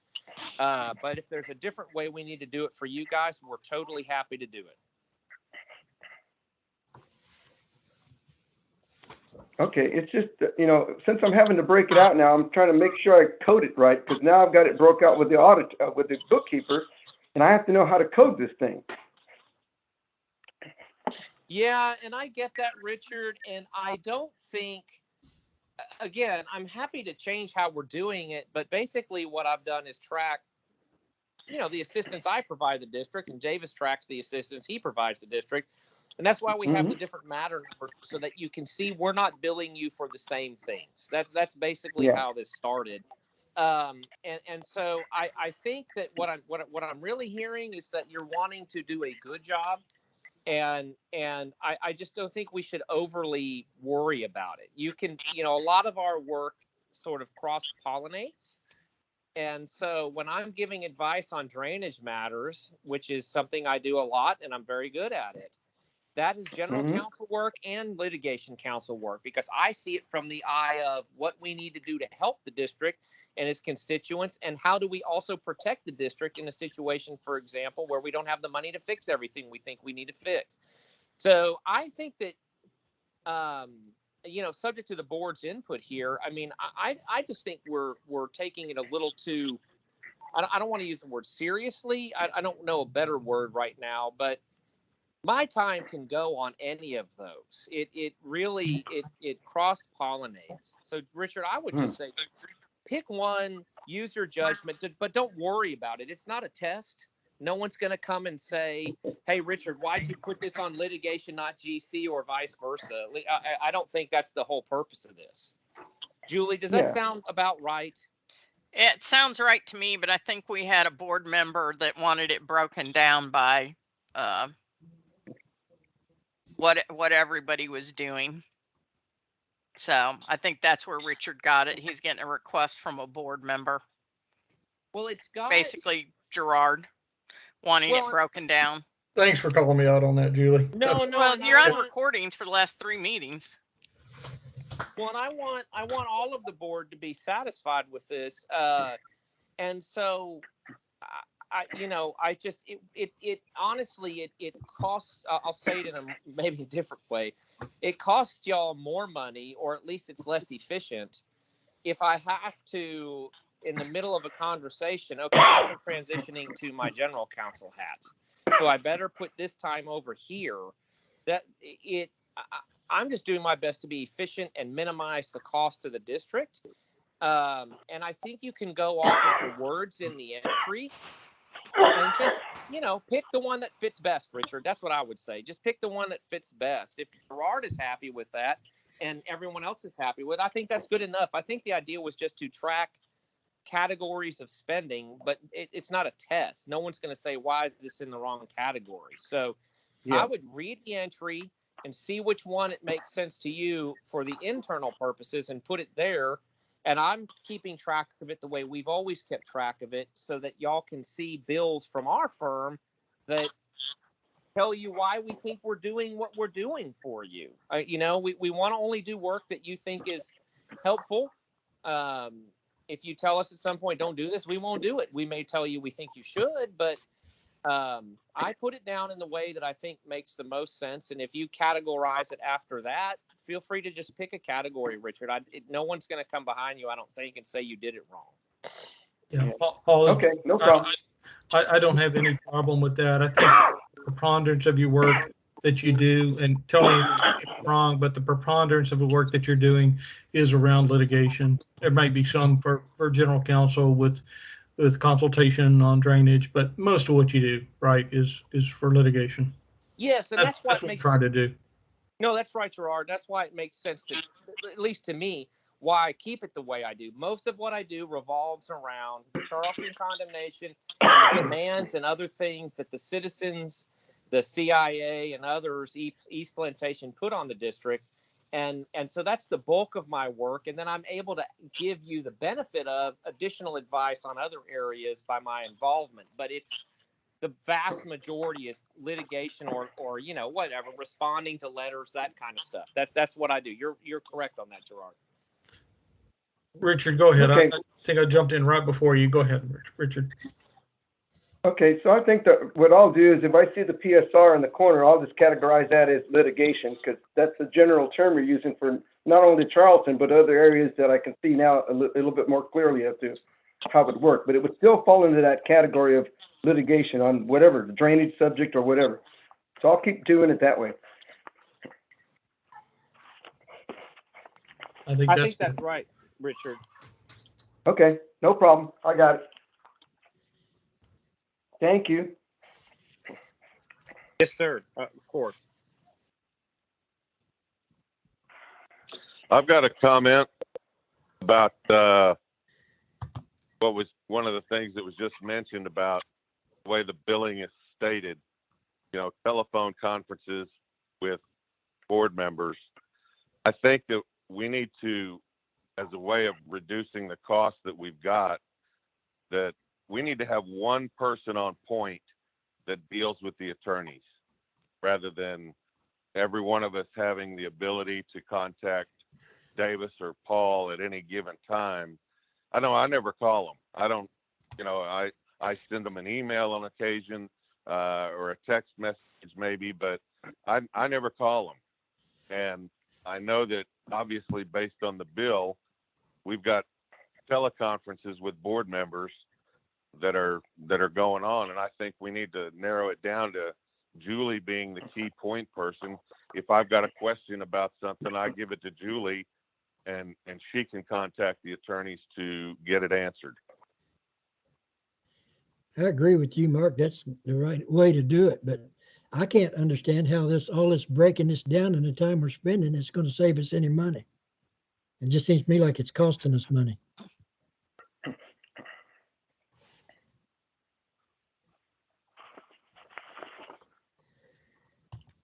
Okay. Do we have any other questions on the bookkeeper's report?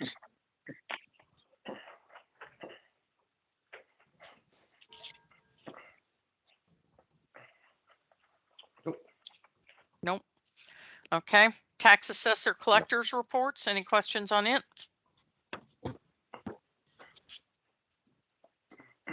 No. We're getting down to where we're getting the pittance until December, January, whatever. So. Yep. Okay. Okay. C, review the truth in taxation calculations for the district's 2021 tax rates. Is that you, Davis? Or is that Richard? Not me. Oh. Davis, you're muted. Okay. We don't have the calculations yet. Richard, you haven't seen them, have you? No. Yeah. We include them because we're asked to adopt your tax rate pretty quickly in Montgomery County, but we don't have the calculations yet. Okay. Richard, do you know what day? Isn't it sometime in August, like the 15th or the 16th of August? It's got to be back in. Yeah, I included a calendar in the email I sent out to everybody. It's for the Tammy McCrae tax rate adoption calendar. It's listed on all the dates that we have to meet those deadlines. Okay. I think we don't maybe have that's where I saw it. So the issue is you have a tax assessor and you have an appraisal district, and the tax assessor would like for the appraisal district to certify values more quickly than they do. So we're always in a tight kind of time frame with a number of the county tax assessors. So. Okay. Yeah, as soon as I get that final certification, I'll send it to Bonham, and then I'll send you guys a copy of it. But I don't have that yet either. Okay. Because we have to have the certified values to be able to make those calculations. If we don't have an average home value in the district, we can't we can't do those calculations. Right. But the calendar has been set. We have to present notice on the August 23rd, and then the meeting on the August 26th is to record the proposed rate, and then September 6th is the notice for the public meeting, and September 10th is the public meeting to approve the tax. Okay. We do have the resolution designating the district as a developed district. Yes. Yeah, that's where I was going next with the next one, to adopt the resolution. I was trying to look at the date, what August 23rd is. Sure. And that's actually the Monday before. It's a Monday. Yeah. Okay. So as soon as you guys adopt that, I have it here in my office. Oh, go ahead, Richard. As soon as you guys adopt it, I do have a copy of that here in my office, which I'll have to get you to sign tomorrow, Julie, so I can forward all this on as well.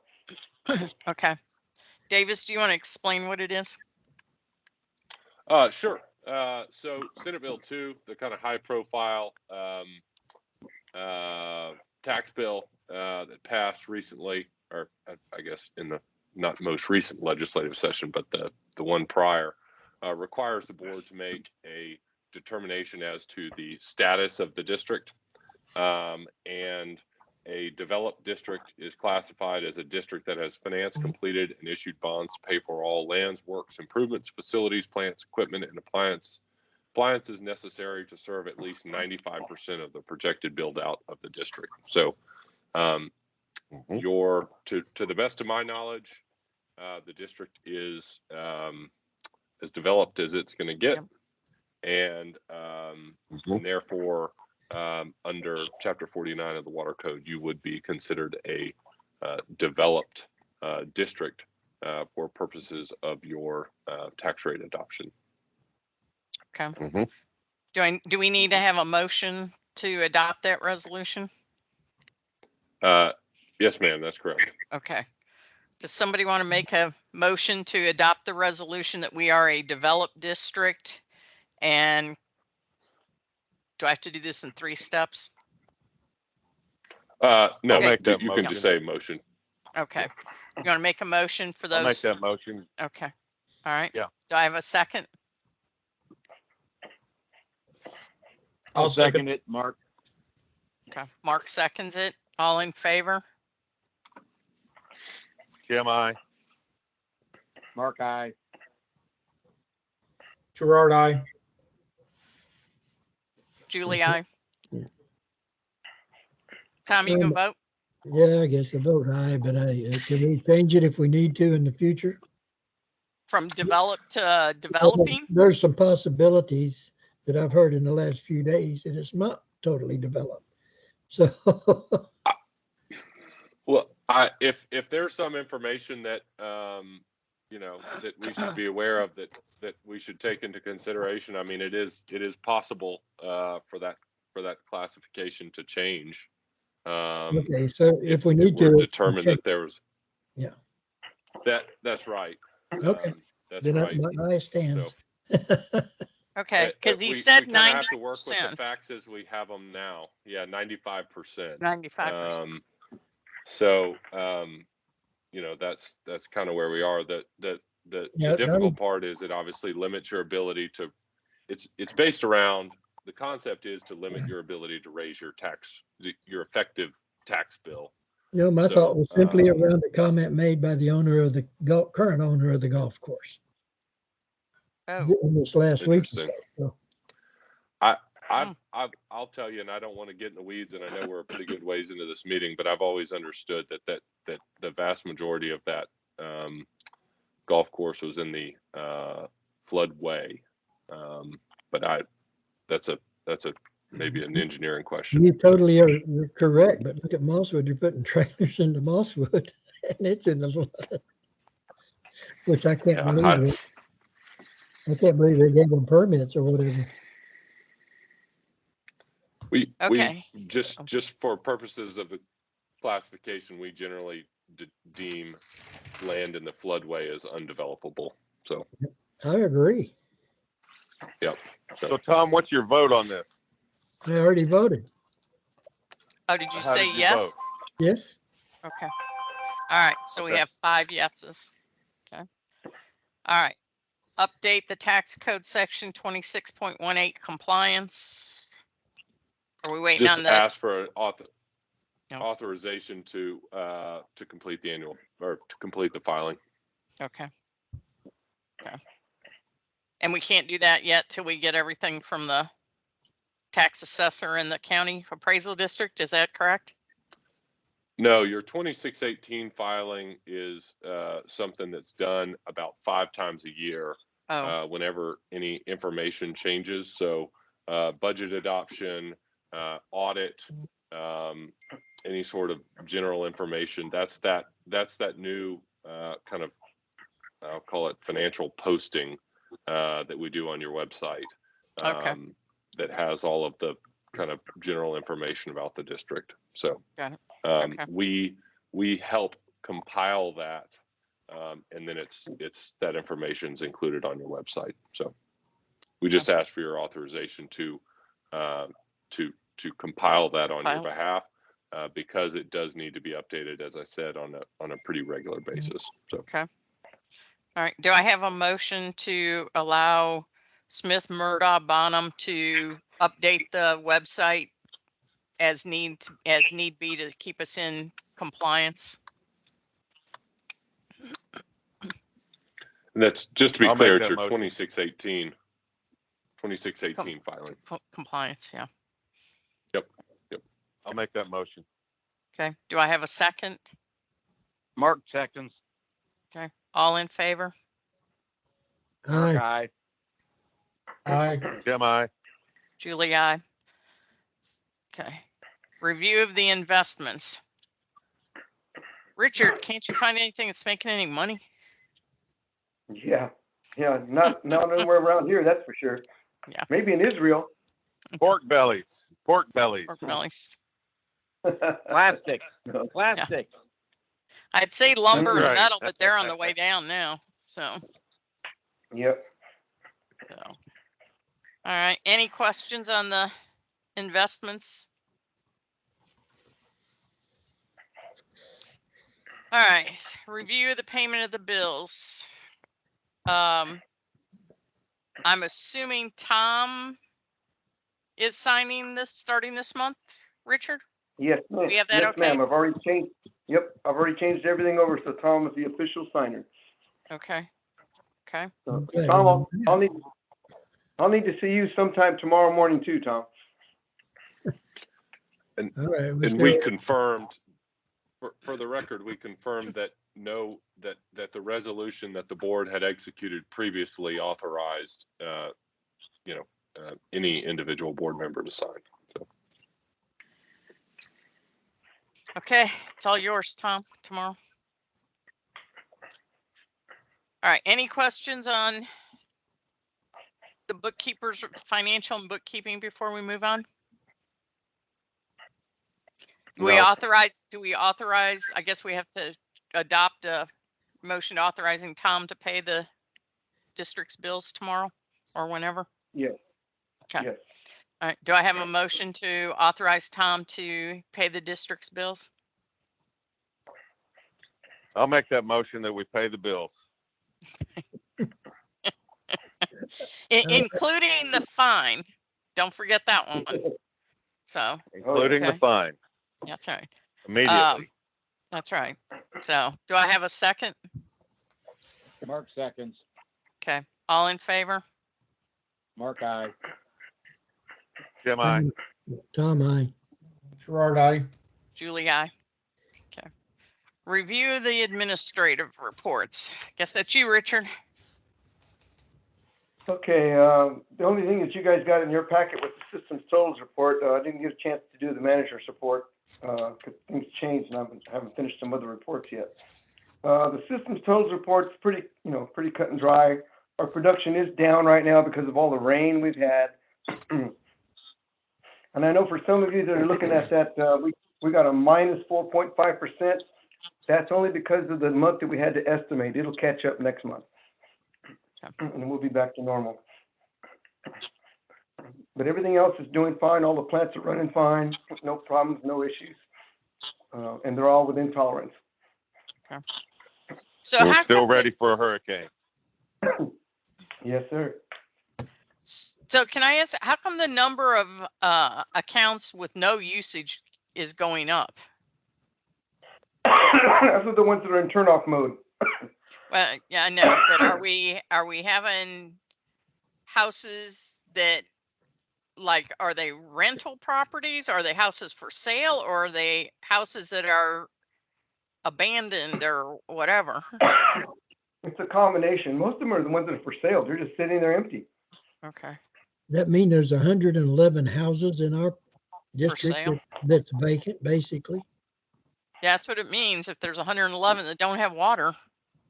It means they're not using it. It means they're not using any water. Well, they pretty much have to be vacant because at least they'd have to use water to flush a toilet or Oh, they could be sink or, some of Gandhi's houses. yeah. So, That's true. Yeah. okay. Water and That's it for sewer me. rate increase. Just want to remind everybody, going into effect on the, did we decide the August bills, right? August 1st? Yeah, August 1st, the rate goes into effect. The public will see their first bill on the September bill. Yep. Okay. Okay.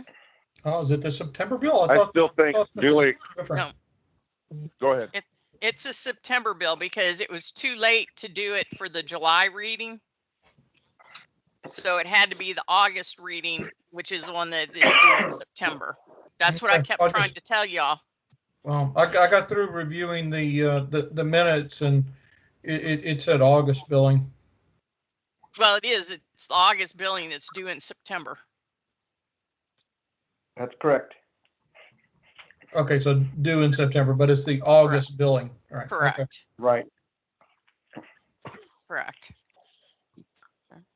Julie, I still think that we need to perhaps get a sign and post it on the CIA welcome sign out there at the front of the subdivision, and remind everybody that the water bill, just say something like RPMUD rate increase effective September 1st or something like that.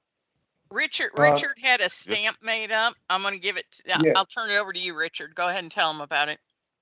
Yes, I've already had the stamp made up. It's it'll be in red ink across each bill. We're going to stamp each bill in the front that will say important notice, effective. New water and sewer rates effective August 1st, and also there's a reference to the webpage so they can look at the new rate sheet. But we're going to physically stamp each one of the bills as they go out. And you're going to stamp the July That'll bills, go out right? in this next billing coming up. So there'll be 30 days before they see the actual. Good. Okay. Thank you. I think that's good. Also, but I'm wondering, Tim, I think you've got a good idea as well. Should we put a sign up in addition to that?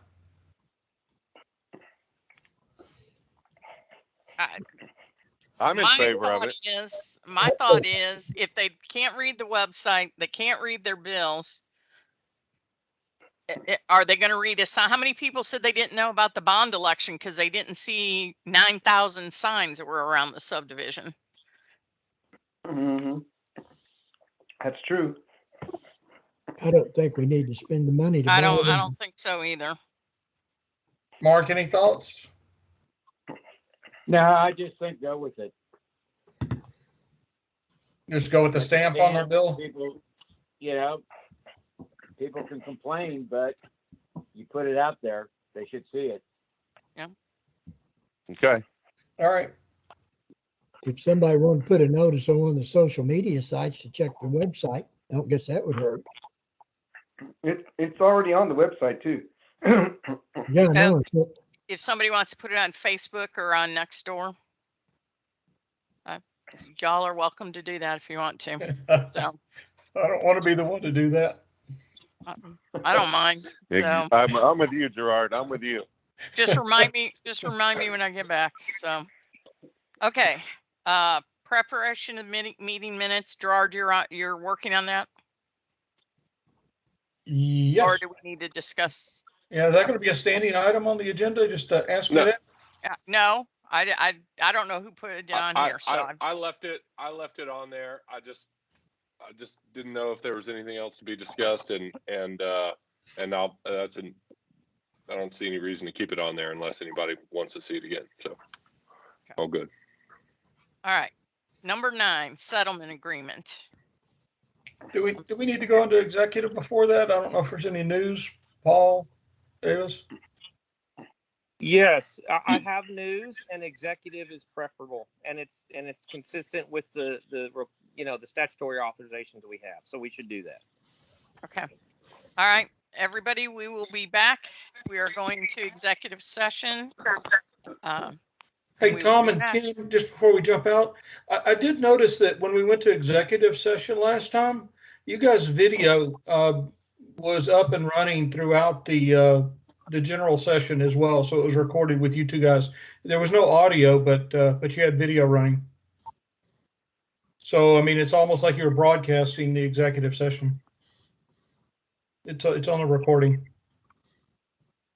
So just make sure you shut down your this session when you go into executive. Yes, sir. I will I always just hang up and call right back in on the new link. That's what I do. Perfect. Okay. See y'all there.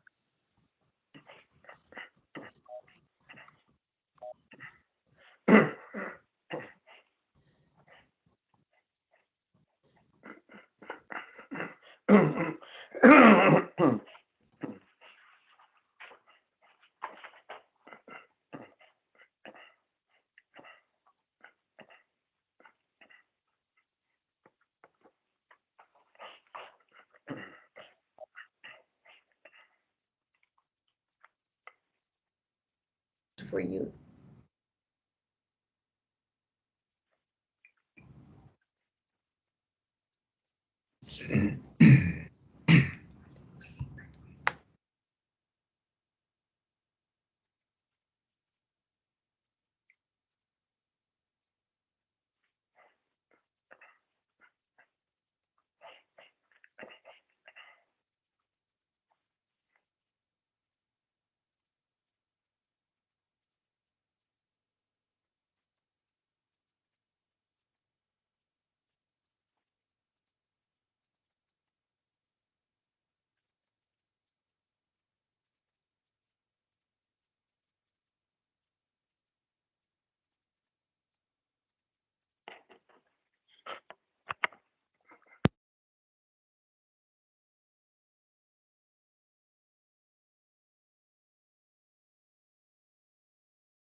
D, you're the only one that's stuck around, huh? Appears that way.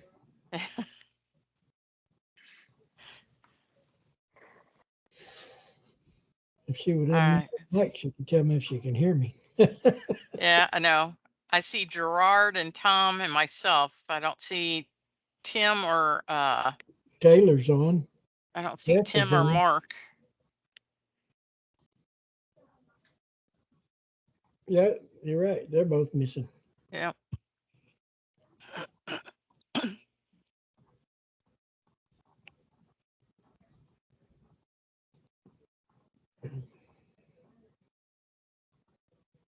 Yeah, doing all that telephoning. Oh, there's one.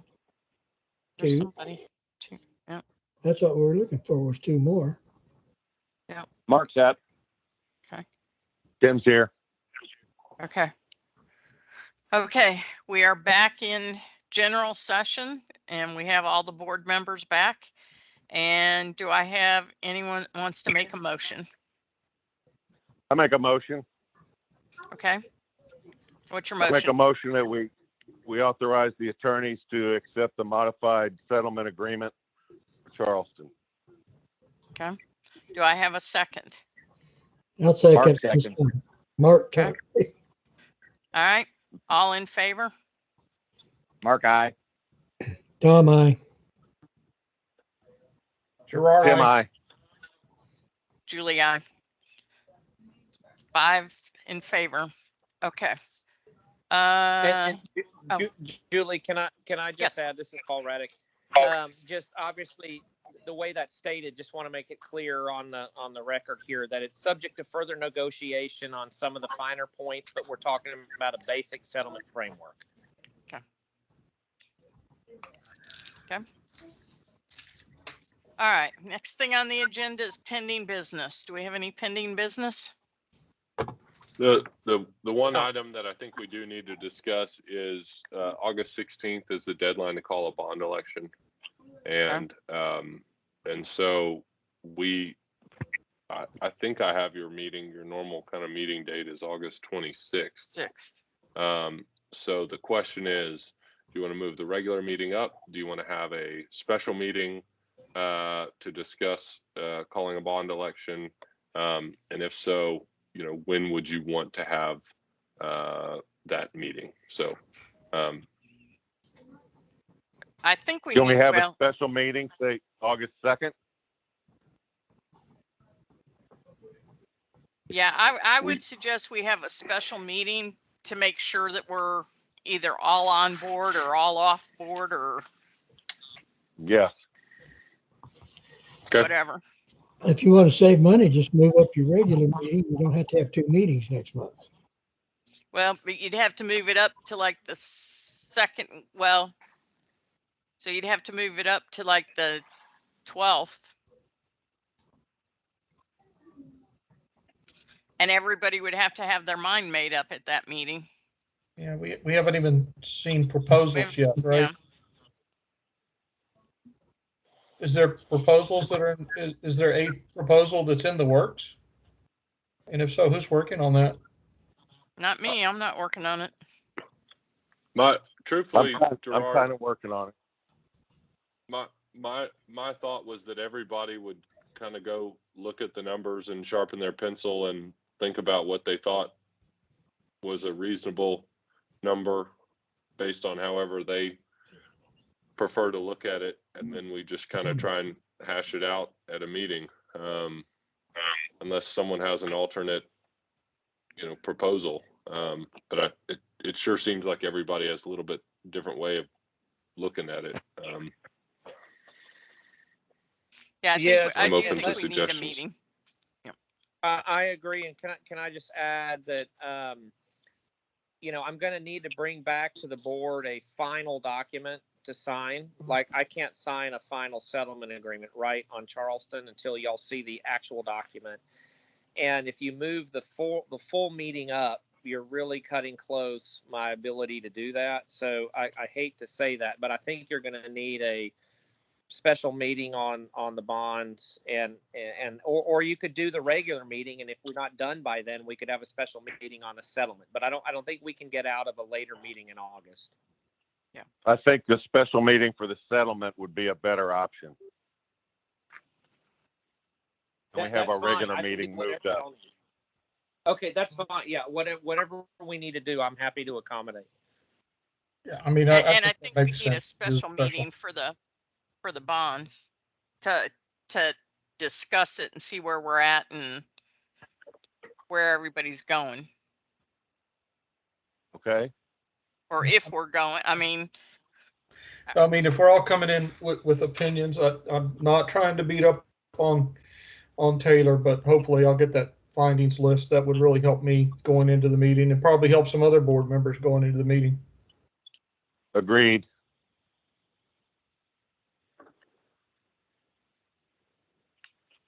So let's do a, you want to do a special meeting for both the bond and the settlement, and then we still have the regular meeting at the end of August, or what's your best option, Julie? What do you think? I'm thinking, and this is just me, I'm thinking we have to have a meeting early August to hash this out, the bond. Yep. Then we have to have a meeting to approve it, whether you want to call it a workshop or whatever. We got to have a workshop on the bond, whatever you want to call it, to hash it out. Then we got to have a meeting to approve it. Okay. So do we want to move? Yeah. Oh. If I can suggest, I generally think it works the best if we were somehow to come to an agreement on the first meeting. I think it's probably a good idea that we have an agenda item on there to go ahead and get something approved. So I'm gonna say that I would suggest that we have a workshop meeting with an item on there for approval, just kind of acknowledging that we have a little cushion there if we decide we need to call another meeting, if that makes sense. Okay. Then I suggest we probably do something the first week of August. That way we've got, you agree? That way we've got a week to have another meeting if we have to.